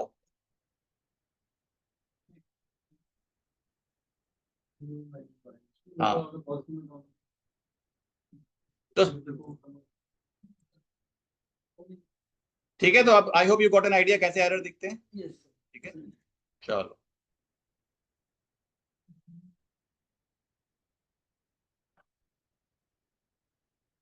ओके, तो अब हम आ जाते हैं ठीक अपने पुराने वाले डेटा में, इसको मैं बंद कर देता हूँ। ओके डेटा टाइप, ठीक है, कीप रिमूव रोज हम कल देख चुके हैं कि टॉप से कुछ रिमूव करनी है, नीचे से कुछ रिमूव करनी है। इसी तरह हम देख सकते हैं मैनिपुलेटिंग कॉलम में हमारे पास चूज कॉलम के अंदर क्या ऑप्शन होते थे, go to column, choose column. मैंने कल एग्जांपल दिया था ना, 100 कॉलम्स हैं, मुझे 80 रिमूव करने हैं, 20 रखने हैं, तो चूज कर सकते हो कौन कौन से रखने हैं आपको, बाकी सारे कॉलम डिलीट हो जाएंगे। हाँ टॉप वाले वो अलग है, और टॉप रोज एक चूज कॉलम वाला ऑप्शन दिखाया था, चेक बॉक्सेस लगाने वाले होते, ठीक है। अच्छा ये एक ऑप्शन, एक आपको मैं एक रैंडम डेटा जनरेटर एक वेबसाइट है, ये मैं मुझे लगता है कि आप लोगों के लिए यूजफुल होगा, अगर आपको कुछ एक डेटा चाहिए प्रैक्टिस करने के लिए। ठीक है, now you don't have to be dependent on anybody, आप अपना डेटा खुद रेडी कर सकते हैं टू डू द प्रैक्टिस। ठीक है, क्योंकि डेटा एनालिटिक्स में डेटा चाहिए होता है अलग अलग तरीके का to do the practice. Yes, तो आप यहाँ पे अपना डेटा खुद जनरेट कर सकते हैं इस वेबसाइट पे जाकर। तो मैं मुझे लगता है ये आप लोगों के लिए हेल्पफुल है, क्योंकि अगर आप डेटा एनालिटिक्स का कोर्स कर रहे हैं तो लेट मी शो यू कि डेटा कैसे जनरेट करते हैं। तो एक वेबसाइट है, ओपन कर रहा हूं, इसका नाम है mockaru.com। जनरली हम इसको कब यूज करते हैं, अगर हमें सॉफ्टवेयर डेवलपमेंट एनवायरनमेंट में टेस्टिंग करनी होती है तो हमें डेटा चाहिए होता है, ठीक है, बड़ा बड़ा डेटा, तो हम यहाँ से जनरेट करते हैं, ठीक है। For example need some mock data, तो you can generate it from here. तो let's say you want to generate some data for a customers table, ठीक है, कस्टमर टेबल बनानी है आपको, तो आप यहाँ पे डाल दो आईडी में मुझे चाहिए रो नंबर, फर्स्ट नेम चाहिए कस्टमर का, लास्ट नेम चाहिए कस्टमर का, ईमेल चाहिए, और ये दोनों फील्ड नहीं चाहिए तो मैं इसको डिलीट कर दूँ, ठीक है। लेट्स से कस्टमर टेबल में और क्या चाहिए आपको, ऐड अनदर फील्ड, एज चाहिए, एज मैंने डाल दी, और एज का डेटा टाइप क्या होना चाहिए, एज का डेटा टाइप क्या होना चाहिए, नंबर, तो नंबर चूज करते हैं, नंबर आ गया। और मिनिमम और मैक्स भी आप सेट कर सकते हो, तो मिनिमम मैं कर देता हूँ 18 कर देता हूँ, ठीक है, 18 to 100, ठीक है। तो आप अपना रेंज सेट कर सकते हैं कि कितनी वैल्यू के बीच में डेटा जनरेट होगा, ठीक है। एड अनदर फील्ड, और क्या चाहिए एज के बाद, जेंडर, जेंडर कर देते हैं।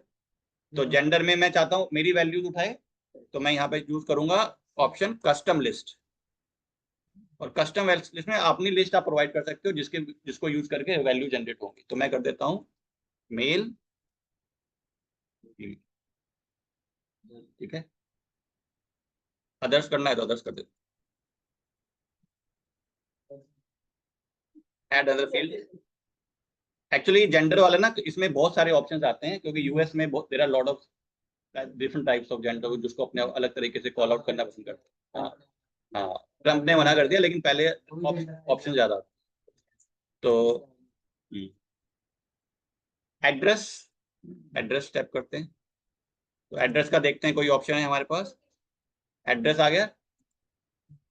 एड अनदर फील्ड, और क्या चाहिए कस्टमर का डेटा, डेट ऑफ बर्थ कर देते हैं, ठीक है, डेट ऑफ बर्थ, और डेट ऑफ बर्थ के लिए हम ले लेते हैं डेट, डेट टाइम, और इसमें अभी आप बता सकते हो किसके बीच में आपको डेट ऑफ बर्थ जनरेट करनी है, ठीक है। मैं अभी इसको डिफॉल्ट पे रख देता हूँ, ठीक है। अब इस तरह से अपना फील्ड चूज करते जाओ। लेट्स से एक और कॉलम चाहिए इनकम सोर्स, इनकम सोर्स में भी मैं अपनी वैल्यू प्रोवाइड करना चाहता हूं, तो कस्टम लिस्ट, और यहाँ पे टाइप कर देते हैं सैलरी, बिजनेस एंड अदर्स।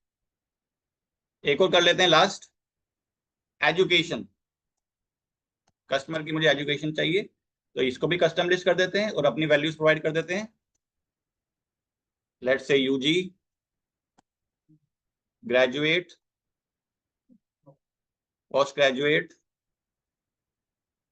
और कर देते हैं पीएचडी, पीएचडी, ठीक है। तो इस तरह से आपने कॉलम्स आप ऐड करते जाइए, उनका डेटा टाइप सेलेक्ट करते जाइए, एंड देन लास्ट में आपको क्या बताना है, कितनी रोज चाहिए आपको, कितनी रोज जनरेट करनी है, 1000। सो सिंस ये फ्री यूज कर रहे हैं, ये आपको 1000 तक अलाउ करेगा, लेकिन अगर आप इसको खरीद लेते हैं लाइसेंस, तो अनलिमिटेड रोज भी आप जनरेट कर सकते हैं, बड़ा डेटा भी कर सकते हैं, 1000 तक फ्री है।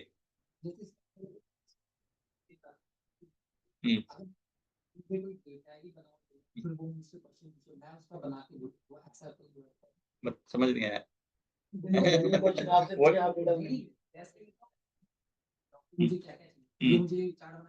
चार्ट नहीं बना के देगा, ये डेटा बना के देगा। हाँ, ये तो बताना पड़ेगा कि कौन से कॉलम चाहिए आपको।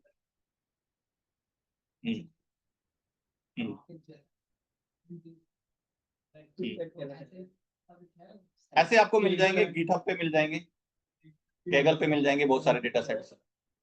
कैगल पे जाओगे free data sets available, Kaggle. Is that clear? तो नंबर ऑफ रोज 1000 मैक्स तक कर सकते हो, क्योंकि हम फ्री वर्जन यूज कर रहे हैं।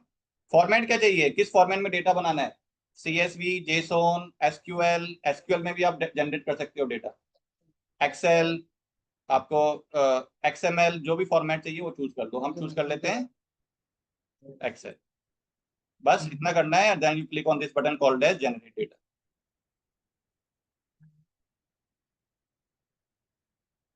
रेडी आपका डेटा, मॉक डेटा, यहाँ पे क्लिक करो, डेटा बन गया आपका।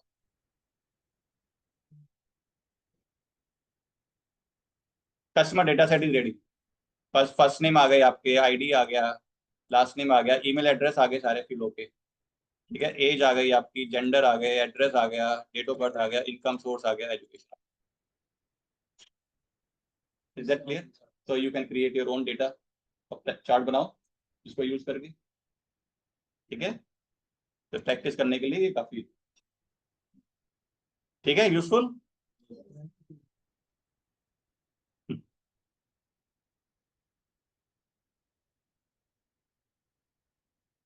another next our topic or another very important topic which is called as data modeling, ठीक है। तो टाइम है ना अभी हमारे पास, कर लेते हैं पहले इसको, डेटा मॉडलिंग, ठीक है। तो डेटा मॉडलिंग क्या होता है? टेबल्स के बीच में रिलेशनशिप बनाना, करेक्ट। अगर डेटा आपका अलग अलग टेबल में है तो उन टेबल्स के बीच में रिलेशनशिप बनाने को हम डेटा मॉडलिंग बोलते हैं, पावर बीआई, ठीक है। तो लेट्स सी एन एग्जांपल।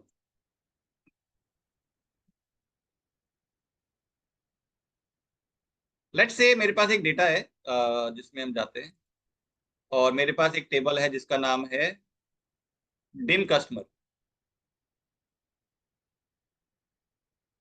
अब डिम कस्टमर में मेरे पास कस्टमर की डेमोग्राफिक इंफॉर्मेशन है, ठीक है। फॉर एग्जांपल कस्टमर का आईडी है, first name, last name, gender, age, annual income, marital status, education, income source, number of children, code preference, membership etcetera. तो एक कस्टमर टेबल है जिसके अंदर कस्टमर की कौन सी इंफॉर्मेशन है? पर्सनल इंफॉर्मेशन बोल सकते हो, डेमोग्राफिक इंफॉर्मेशन बोल सकते हो। देन मेरे पास एक सेकंड टेबल है जिसका नाम है फैक्ट सेल्स। फैक्ट सेल्स में क्या है मेरे पास? सेल्स आईडी है, यानी सेल्स का डेटा है, सेल्स ट्रांजैक्शन का सेल्स आईडी है, डेट है, कस्टमर का ID, sales amount and sales quantity, ठीक है। तो दो टेबल हो गई। Now I would like to see or I would like to create a chart to see sales by gender. मतलब मेल से मेरे पास कितनी सेल्स जनरेट हो रही है, फीमेल से मेरे पास कितनी सेल्स जनरेट हो रही है, ये मुझे चार्ट बनाना है। तो जेंडर कौन सी टेबल में? डेम कस्टमर में। और सेल्स कौन सी टेबल में? फैक्ट सेल्स में। तो दोनों कॉलम अलग अलग टेबल में, पर दोनों कॉलम को मुझे अपने चार्ट में एक ही चार्ट में यूज करना है, एक ही चार्ट में यूज करना है, ठीक है। तो इसके लिए मुझे क्या करना पड़ेगा? इन दोनों टेबल के बीच में मुझे एक रिलेशनशिप बनानी पड़ेगी, तभी आप यूज कर सकते हैं दोनों कॉलम को एक टेबल। कस्ट आईडी के बेसिस पे रिलेशनशिप, तो कस्टमर आईडी दोनों टेबल में अवेलेबल है, तो उसके बेसिस पे हम क्या बना सकते हैं? रिलेशनशिप। तो लेट्स ट्राई टू सी कैसे बनाएंगे। तो मैं एक नई पावर बीआई डेस्कटॉप ओपन कर लेते हैं।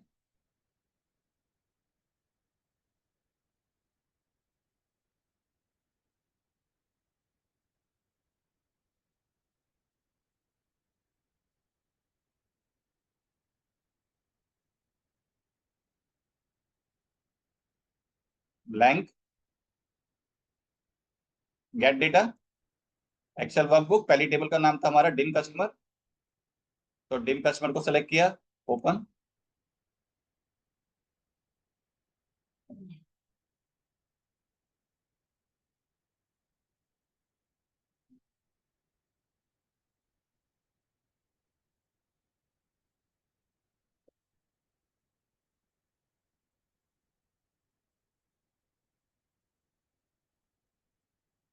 और इस टेबल को मैं रीनेम कर देता हूँ, राइट क्लिक किया, इसको मैं करता हूँ रीनेम, ये मेरी है डिम कस्टमर।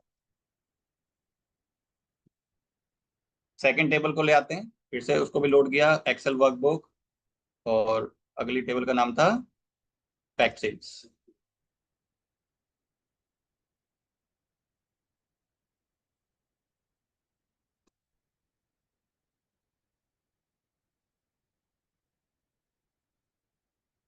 तो इसको मैं रीनेम कर लेता हूँ एज फैक्ट सेल्स। ओके, तो वही दोनों टेबल मैंने आपको दिखाई थी जो अभी एक्सेल में, वो मेरे पावर बीआई में आ गई। अब मैं जाता हूं अपने डेटा मॉडलिंग व्यू में। थर्ड ऑप्शन, सेकंड व्यू कौन सा होता है? इसको टेबल व्यू बोलते हैं। और थर्ड ऑप्शन व्यू है जिसको हम बोलते हैं मॉडल व्यू। इस व्यू को हम यूज करेंगे to do the data model. और अब देखो पावर बीआई ने ऑटोमेटिकली एक रिलेशनशिप बना दिया है, because power BI is an intelligent tool. उसने देखा कस्ट आईडी कॉमन फील्ड है दोनों टेबल के बीच में, उसने ऑटोमेटिकली एक रिलेशनशिप बना दिया है। आप देख रहे हो ये टेबल कौन सा दोनों फील्ड सिलेक्टेड है, दोनों टेबल में कस्ट आईडी सिलेक्टेड है, ठीक है। हाँ, अब इस पे आता हूं, तो राइट क्लिक करते हैं, इसको डिलीट कर देते हैं। तो मैंने रिलेशनशिप डिलीट कर दिया, तो हर बार पावर बीआई नहीं बनाएगा, क्योंकि नाम सेम था तो बना दिया। अगर एक टेबल में होता कस्टमर आईडी और दूसरी टेबल में होता कस्ट आईडी, तो पावर बीआई नहीं बना पाता, वो आपके ऊपर छोड़ देता है, खुद बनाओ। तो आप खुद कैसे बनाएंगे? ऊपर एक बटन है जिसका नाम है मैनेज रिलेशनशिप, इस पे क्लिक कर देते हैं और मैनेज रिलेशनशिप पे न्यू रिलेशनशिप पे क्लिक करते हैं। अब आप दोनों टेबल सेलेक्ट करो जिसके बीच में रिलेशनशिप बनाना है। तो पहली टेबल है हमारी बिम कस्टमर, सेकंड टेबल मेरी है फैक्ट सेल्स। अब आपको बताना है कॉमन फील्ड कौन सा है दोनों के बीच में, तो कस्ट आईडी जाके उस पर क्लिक करो, कस्ट आईडी पे क्लिक किया और सेकंड टेबल में कस्ट आईडी पे क्लिक करो और ऑटोमेटिकली आपका एक रिलेशनशिप बन गया। उसको सेव करते हैं और क्लोज करते हैं, there is a relationship which has been created. पहला तरीका क्लियर है? तो you will go to manage relationship option. हाँ जी,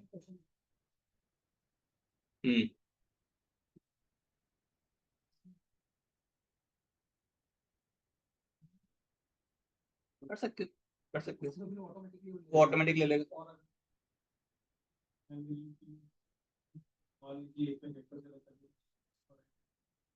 तो वो आपको फ्लैग करेगा कि जेंडर में तो टेक्स्ट नंबर है ही नहीं। देखो डिलीट कर देता हूँ, मैनेज रिलेशनशिप, न्यू रिलेशनशिप, पहली table dim customer, second table fact sales. पहली टेबल में मैं क्या सेलेक्ट कर लूँ? जेंडर। सेकंड टेबल में आईडी। एरर आ गए, ठीक है, सेव करते हैं। बना तो दिया उसने जेंडर और कस्टमर आईडी को यूज करके, पर क्या कोई डेटा विजुअलाइजेशन हो पाएगा? वो बना के दे देगा आपके फोर्सफुली आपके लिए। No limit, no limit, 10, 20, 50 table के बीच में भी रिलेशनशिप बना सकते हैं। कॉमन फील्ड होना चाहिए, वही तो कॉन्सेप्ट है RDBM, right. Merge is different, अभी उस पर भी आऊंगा।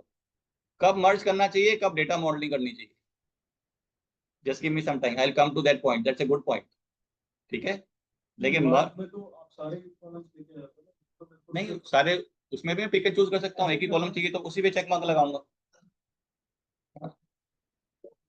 लेकिन मर्ज कब करना है और डेटा मॉडलिंग कब करनी है, उसका एक स्पेसिफिक क्वेश्चन आंसर है, ठीक है। I will come to that, ठीक है। कब मर्ज करना चाहिए, कब डेटा मॉडलिंग करनी चाहिए, ठीक है। अभी फर्स्ट इतना क्लियर है अभी? Yes yes, individual. तो कब मर्ज करोगे, कब डेटा मॉडलिंग करोगे? हाँ,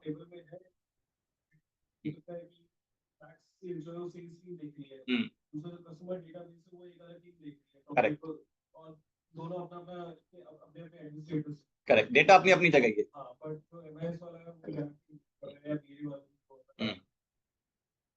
लेकिन कभी कभी data modelling is not recommended, कभी कभी मर्जिंग इज नॉट रिकमेंडेड, ठीक है।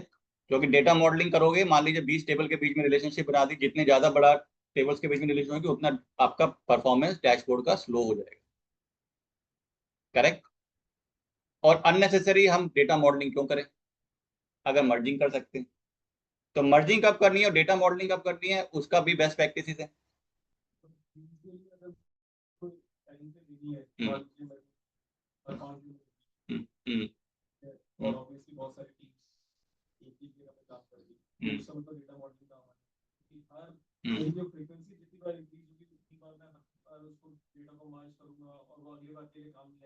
पर मर्ज के अपने एडवांटेज है, क्विक है, परफॉर्मेंस बेटर आती है, परफॉर्मेंस बेटर आती है, राइट।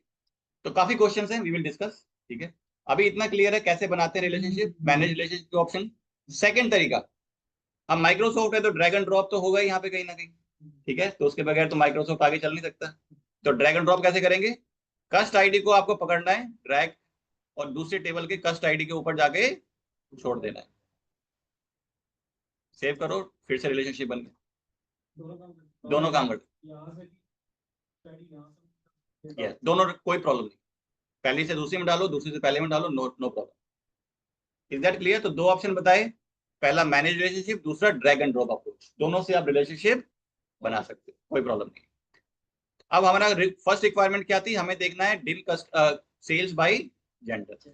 तो मैं जाता हूं अपने चार्ट में, क्वेश्चन, इस पे मैंने चार्ट पे क्लिक किया, डिम कस्टमर से, हाँ जी सर क्वेश्चन था जैसे जो ड्रैगन ड्रॉप वाला ऑप्शन था, तो अगर दोनों के नाम सेम होंगे तभी ड्रैगन ड्रॉप होगा ना? जैसे कस्टमर आईडी का कस्टमर आईडी पे होगा तभी होगा ना ड्रैगन ड्रॉप, या फिर नाम अलग अलग होंगे तो भी हो सकता है? नाम अलग अलग होगा तब भी हो जाएगा। अच्छा, हो जाएगा, ठीक कोई है। प्रॉब्लम नहीं, क्योंकि हम बना रहे हैं ना, now you are in the control. Okay okay. उसको एक टीम, एक कॉलम में कस्ट हो, दूसरे में कस्टमर आईडी हो, तब भी बना देगा वो। और तभी तो बनवा रहे हैं मैनुअली, अदरवाइज सेम होता तो पावर भी खुद ही बना देगा। ठीक है, ओके सर, तो नाम भी ओके। डिफरेंट हो, कोई प्रॉब्लम नहीं है, रिलेशनशिप बन जाएगा।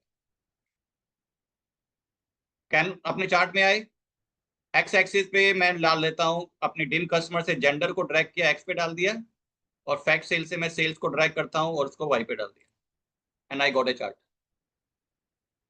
ठीक है, तो I am getting more sales from males as compare to females. But आपने देखा एक्स एक्सिस पे जो फील्ड है जेंडर, वो एक अलग टेबल में है, और वाई एक्सिस में सेल्स एक अलग टेबल में है, पर दोनों को एक चार्ट में मैं यूज कर पा रहा हूँ। ये पॉसिबल कैसे हुआ? Because of the relationship. अब आपके कॉलम की जो प्लेसमेंट है, लोकेशन है, वो इमैटेरियल हो गई है। उसकी प्लेसमेंट कहीं भी हो, पोजीशन कहीं भी हो, कोई मतलब नहीं हमें उससे। दोनों डेटा सेट, दोनों टेबल्स मेरे लिए एक डेटा सेट की तरह काम कर रही है। यही होता है डेटा मॉडल, राइट? अब कॉलम कहीं भी हो, मुझे कोई फर्क नहीं पड़ता, मैं उनको एक साथ विजुलाइज कर सकता हूँ। लेट्स से मुझे देखना है सेल्स बाय मैरिटल स्टेटस, तो फिर से चार्ट बना लेते हैं। अब की बार मैं कॉलम बार चार्ट बना लेता हूँ।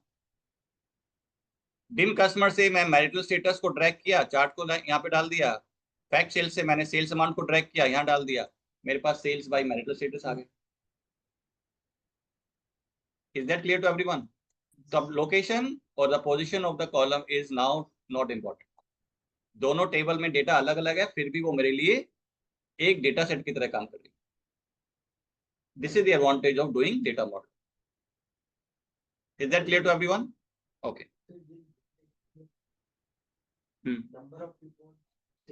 नहीं, बिल्कुल नहीं, उस पर भी आ रहा हूँ। नंबर ऑफ रिकॉर्ड्स का क्या इंपॉर्टेंस है? ओके, बहुत अच्छा क्वेश्चन है, उसी पे मैं अगला पॉइंट आ रहा था। मेरे फैक्ट सेल्स में कितनी रोज हैं? 1000 रोज है, राइट? और डिम कस्टमर में कितनी रोज है? मैं अपने पावर बीआई से दिखा देता हूँ। सो पावर बीआई में गए, और यहाँ पे 1000 रोज है फैक्ट सेल्स में, और डिम कस्टमर में कितनी है? 100। ठीक है, अब इससे अगला क्वेश्चन आता है, तो number of record is not important, लेकिन अब देखो रिलेशनशिप कौन सा बना है। एक चीज आपने नोटिस करी होगी, यहाँ पे एक तरफ 1 लिखा हुआ है और एक तरफ स्टार। इसका मतलब है 1 record in the dim customer table is referring to multiple records in the fact sales table,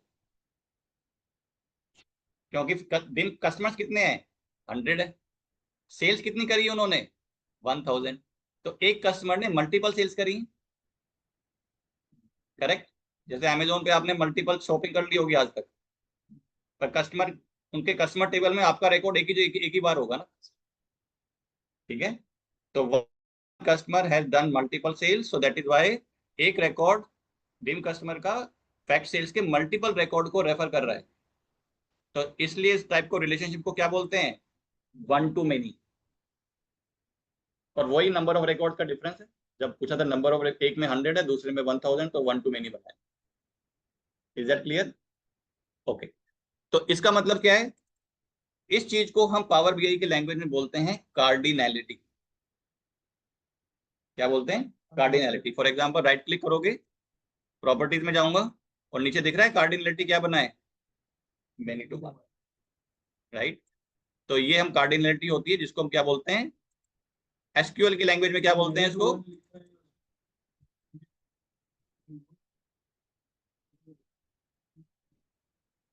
many to one क्यों ऑलरेडी इसको, हाँ हाँ ये हाँ टेबल के ऑर्डर पे है क्या, फैक्ट से ऊपर है ना, ठीक है, तो वन टू मेनी बन जाएगा।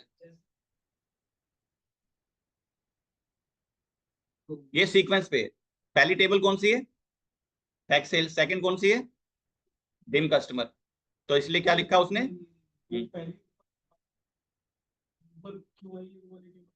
क्योंकि मैंने ड्रॉप डाउन से सिलेक्ट किया था ना, राइट क्लिक करके डिलीट कर देता हूँ। अब क्या चाहते हो, लेफ्ट से राइट, कस्टमर आईडी से वन टू मेनी, क्योंकि ऊपर पहले डिप कस्टमर है। Is that clear? ओके, तो कार्डिनलिटी क्या चीज होती है, टाइप ऑफ द रिलेशनशिप, ठीक है, यस,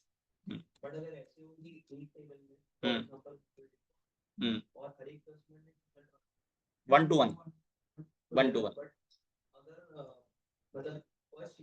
हम लोगों के 100 रिकॉर्ड आ रहे हैं और सेल्स वाली टेबल 50 रिकॉर्ड है, मतलब 50 कस्टमर्स का हम लोग जस्ट सेल्स डेटा दिखा रहे हैं और वैसे 100 कस्टमर्स का डेटा, तो उस केस में क्या होगा, कस्टमर्स 100 है लेकिन सेल्स 50 है, तब भी वन टू वन, तब भी वन टू वन, क्योंकि एक कस्टमर ने एक ही सेल्स करी हो। हाँ, एक कुछ कस्टमर्स ऐसे हैं जिन्होंने सेल्स ही नहीं करी आज तक, ठीक है, पर उनका डेटा हमारे कस्टमर टेबल में है, वन टू मेनी और मेनी टू मेनी। और हम इसको क्या बोलते हैं पावर बीआई की लैंग्वेज में, कार्डिनल। अब वन टू वन क्या होता है, जब एक टेबल का एक रिकॉर्ड सेकंड टेबल के एक ही रिकॉर्ड को रेफर करता है, उसको हम कैसी रिलेशनशिप बोलते हैं, वन टू वन। और ये कब बनता है, जब दोनों, जब नंबर ऑफ जो दोनों ही टेबल में कॉलम के अंदर यूनिक वैल्यूज होती है, कोई भी वैल्यू रिपीटेड नहीं होती।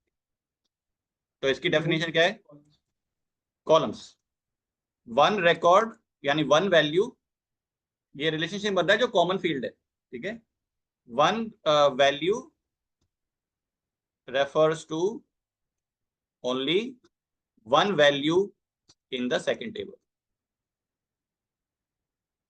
किसकी वैल्यू, जो कॉमन फील्ड है, हाँ जैसे रोज नहीं बोलेंगे, हाँ रोज बोल सकते हो। For example relationship customer ID के बेसिस पे बना है, कस्टमर आईडी कॉलम की एक वैल्यू सेकंड टेबल की एक ही वैल्यू को रेफर कर रहा है। कस्टमर आईडी है, कस्टमर सॉरी कस्टमर में C2 जो है यहाँ पे अगर 3 बार रिपीट हो रहा है,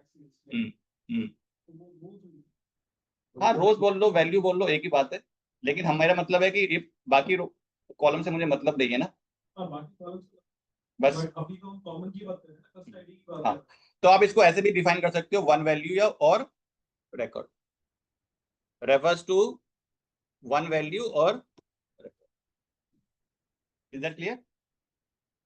एक रिकॉर्ड फर्स्ट टेबल के सेकंड टेबल के एक ही रिकॉर्ड को रेफर कर रहा है, ठीक है। वन टू मेनी क्या होता है, एक रिकॉर्ड फर्स्ट टेबल का सेकंड टेबल के मल्टीपल रिकॉर्ड को रेफर कर रहा है, जो अभी इस केस में हो रहा है, ठीक है। और many to many, one record is referring to multiple records in the second table, और second table का one record is referring to multiple records in the first table, इसको हम बोलते हैं मेनी टू मेनी। अब इससे आ जाता है कि वन टू वन अगर रिलेशनशिप है तब आपको डेटा मॉडलिंग की कोई जरूरत नहीं, ठीक है। तो अगर इस टाइप का रिलेशनशिप हो तो बेटर टू मर्ज, दो टेबल को मर्ज करके एक टेबल बना दो, ठीक है। डेटा मॉडलिंग का बेस्ट एडवांटेज कब आता है, जब आपका रिलेशनशिप होता है वन टू मेनी। तो here the recommendation is data modelling, ये रेकमेंडेड है, ठीक है, बेस्ट प्रैक्टिस है, ठीक है। ऐसा नहीं है कि आप वन टू वन के बेस पे डेटा मॉडलिंग नहीं कर सकते, कर सकते हो, लेकिन जरूरत नहीं, उसको मर्ज करके एक टेबल बना दो।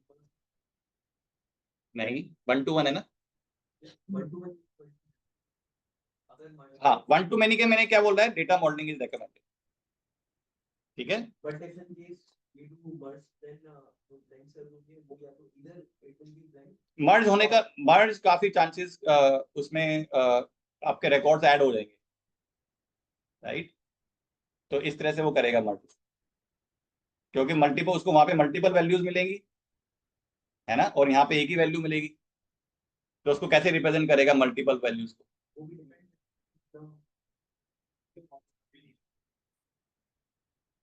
हम्म हम्म हाँ, ऐड भी नहीं कर पाए। तो इसीलिए जब वन टू मैनी है तो क्या करना, क्या बेस्ट है, डेटा मॉडलिंग, ठीक है।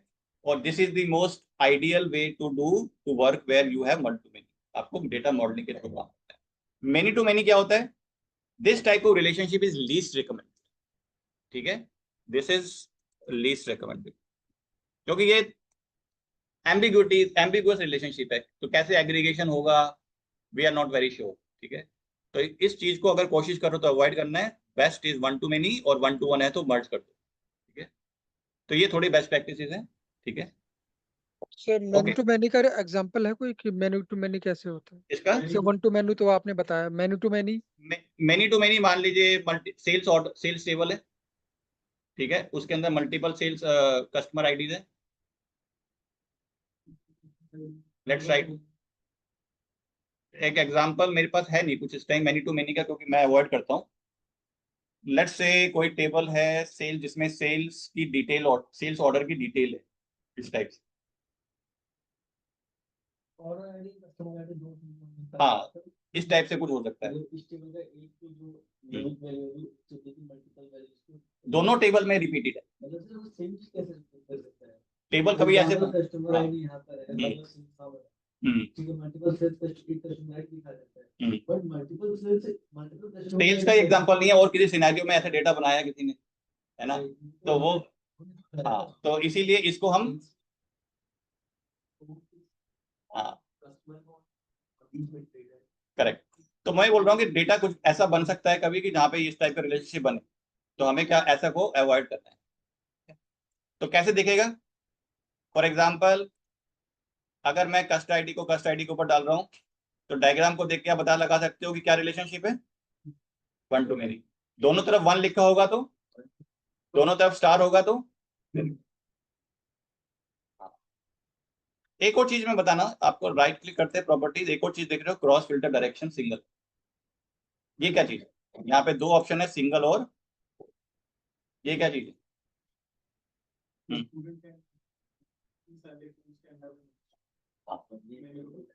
ठीक है, ये आपका मेनी टू मेनी, पर ये हमारे डेटा मॉडलिंग के लिए इतना सुटेबल नहीं।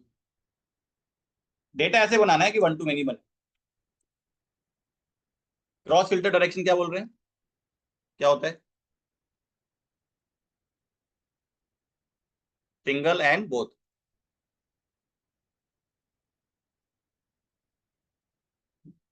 क्या लगता है क्रॉस फिल्टर डायरेक्शन क्या है? Hmm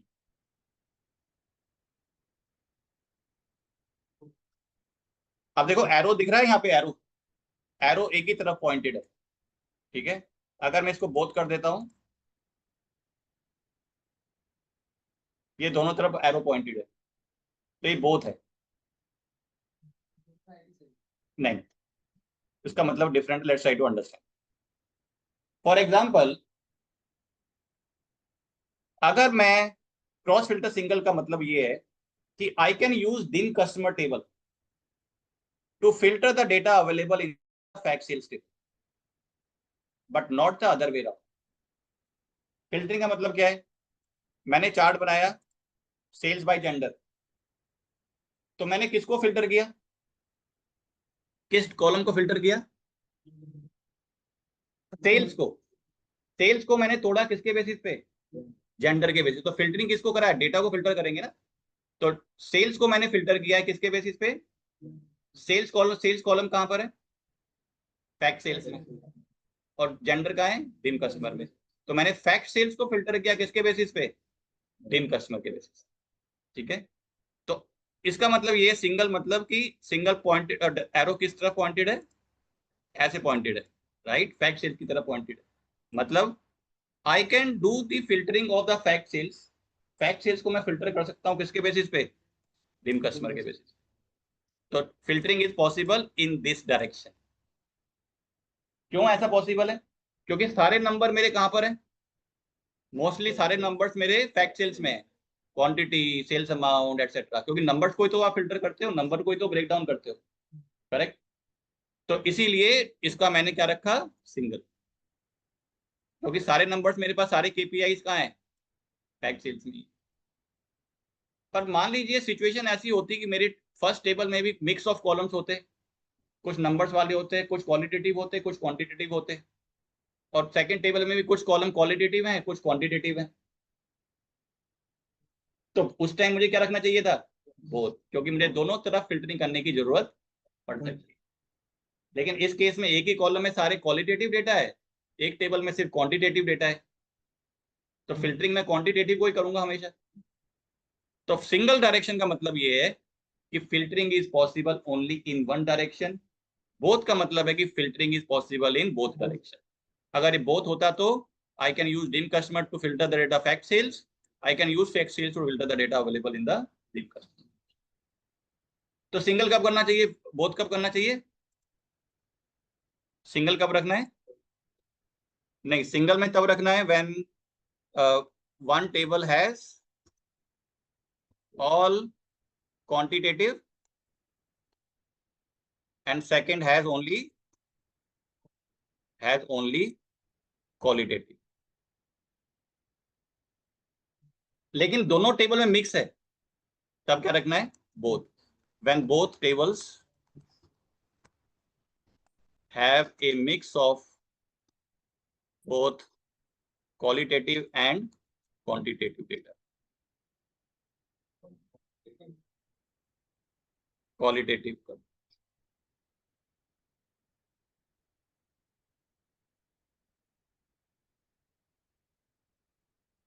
is that clear to everyone? तो तब हमें बोथ रखना। तो ये हमारा क्रॉस फिल्टर डायरेक्शन जो आप चेंज कर सकते हो अपने हिसाब से set, that is the use of cross filter direction. Next question, एक टेबल के बीच में कितने रिलेशनशिप बना सकते हो, दो टेबल के बीच में कितने रिलेशनशिप बन सकते हैं? अभी मैंने कस्टमर आईडी के बेस पे बनाया, थ्री थे ना, थ्री बन सकते हैं। नहीं, दो टेबल के बीच में हम कितने रिलेशनशिप बना सकता हूं मैं, कितने नंबर, टाइप नहीं, एक। लेकिन अगर मल्टीपल कॉलम्स कॉमन हो तो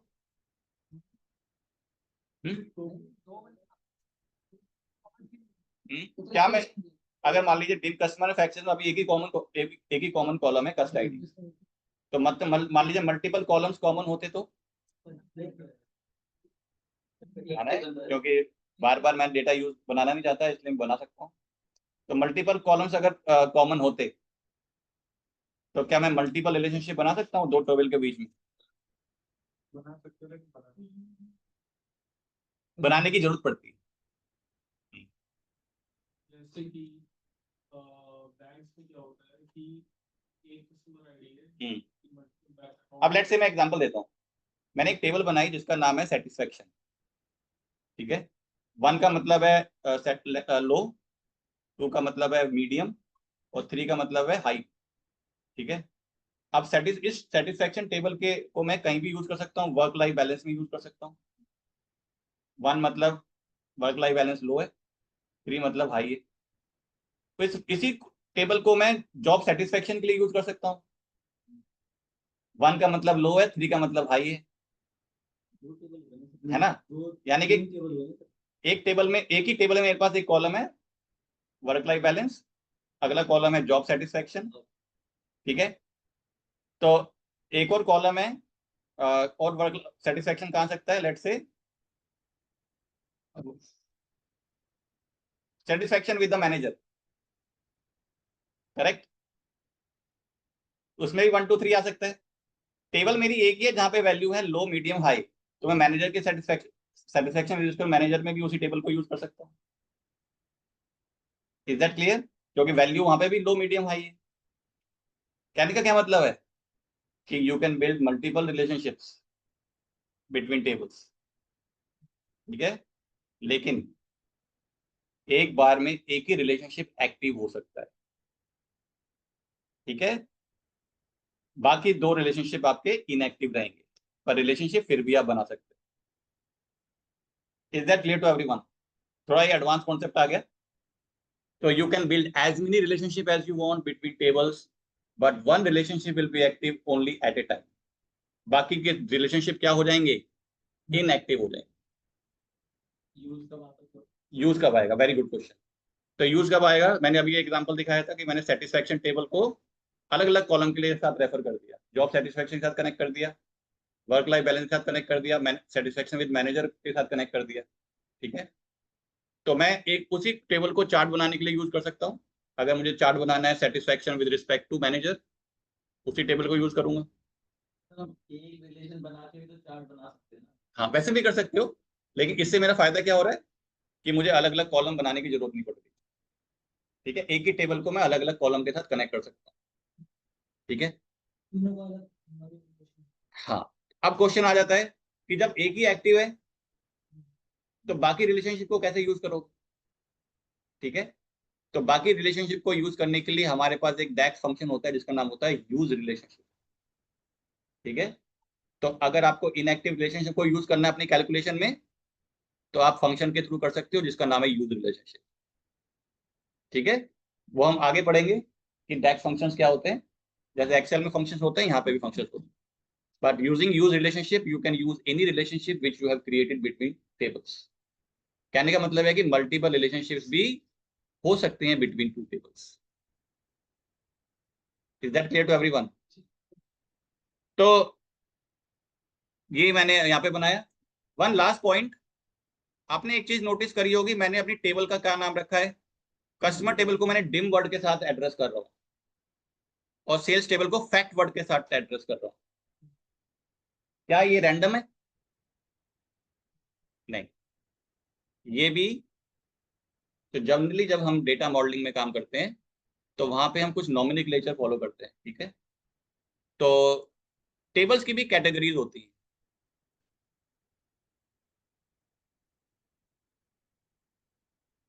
और टेबल की कैटेगरीज दो तरह की होती हैं।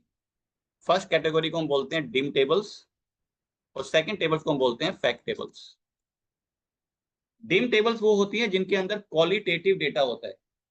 तो जब भी हम डेटा मॉडल बनाते हैं, हम ये कोशिश करते हैं कि टेबल्स में या तो क्वालिटेटिव हो या क्वांटिटेटिव, मिक्स नहीं करते, ठीक है। हम सेग्रीगेट करके बनाते हैं टेबल्स।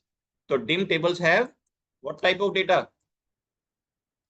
क्वालिटेटिव डेटा ओनली, ठीक है। Example, dim customer, customer table में क्वालिटेटिव डेटा है। डिम एम्प्लॉय, एम्प्लॉय का क्वालिटेटिव डेटा, एम्प्लॉय का नाम, gender, education, etcetera, right.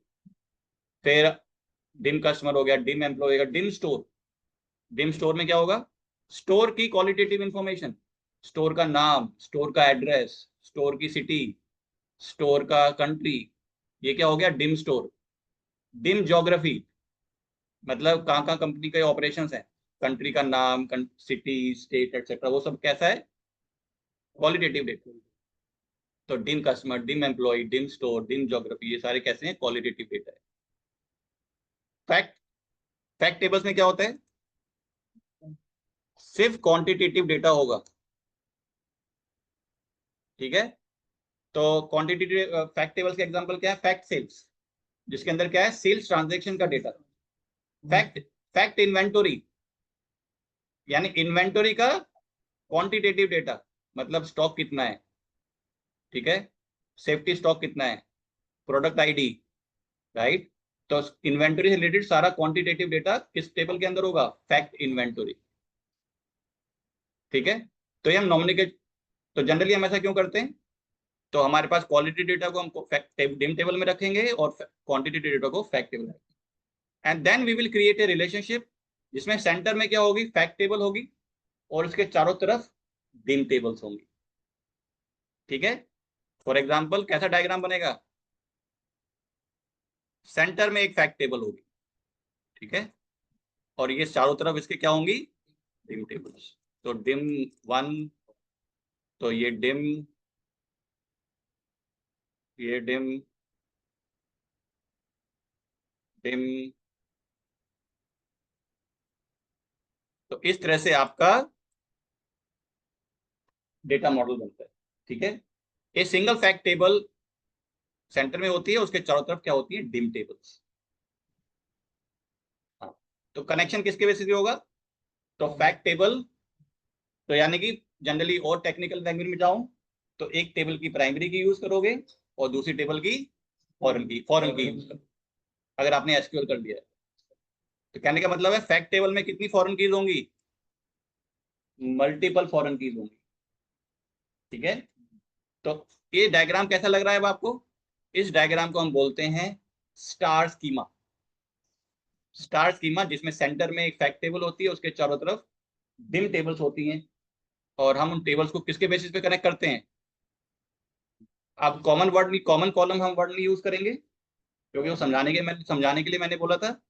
Generally हम कनेक्ट करते हैं, एक टेबल की फॉरेन की होती है और दूसरी टेबल की प्राइमरी की। तो से फैक्ट टेबल में मल्टीपल फॉरेन कीज होती है। Let's see an example. Let's say ये सेल्स टेबल है, ठीक है, और सेल्स टेबल को मैं कनेक्ट कर देता हूं डिम कस्टमर के साथ। ठीक है, यूजिंग कस्ट आईडी। अब फैक्ट सेल्स को मैं कनेक्ट कर देता हूं डिम प्रमोशन के साथ, using promotion ID. Fact sales को मैं कनेक्ट कर देता हूं डिम स्टोर के साथ, using store ID. Is that clear. तो ये हमारा डायग्राम बन रहा है, इस डायग्राम को हम बोलते हैं स्टार स्कीमा। तो हमेशा रिलेशनशिप बनता है एक टेबल की प्राइमरी की और दूसरी टेबल की फॉरेन की। तो इस टाइप से हम एक टेबल को बड़े बड़े डेटा के साथ हम काम कर पाते हैं एक साथ। ठीक है, तो this is the table categorization. इसीलिए मैंने अपनी टेबल का नाम रखा था डिम कस्टमर, क्योंकि उसके अंदर क्वालिटेटिव डेटा था, और सेल्स को मैंने रखा था फैक्ट सेल्स, जिसको उसके अंदर क्वांटिटेटिव डेटा। तो मिक्स, तो जो जिसको अवेयरनेस नहीं होती वो मिक्स बनाता है, जिसको आरडीबीएमएस की नॉलेज नहीं होती। ठीक है, but mid size companies, big companies वो अपना मॉडल ऐसे बनाते, अवॉइड करते। तो जिसमें एक्सेल में काम करना है वो सारा मिक्स कर देता है, MIS। तो पर जनरली हम ऐसा करते नहीं। ठीक है, क्योंकि हमें बड़े डेटा पे काम करना होता है, तो हम सेग्रीगेट करते हैं। तो जनरली एक्सेल में आपने ऐसा डेटा देखो मिक्स सब कुछ एक ही जगह है, राइट, पर जनरली ऐसा होता नहीं, करना नहीं चाहिए, ऐसा होता नहीं है, राइट। हमें सेग्रीगेट करना चाहिए, दो तरह के डेटा हम डेडिकेटेड टेबल्स बनाते हैं। ठीक है, ओके, तो आज यहीं पे स्टॉप करते हैं। ठीक है, तो I hope you got some idea data modelling के बारे में। ठीक है, तो नेक्स्ट क्लास में मैं आपको और थोड़ा हम इसमें डिस्कशन करेंगे। नेक्स्ट क्लास में हम we will start calculated objects. ठीक है, अनदर इंपॉर्टेंट टॉपिक। बताइए क्या टॉपिक रिकैप करने, सारा सारा तो पॉसिबल नहीं। कोई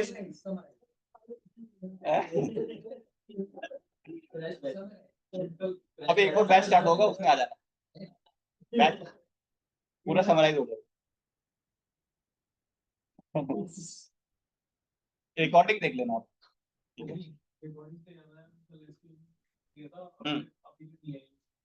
कल की रिकॉर्डिंग नहीं आई,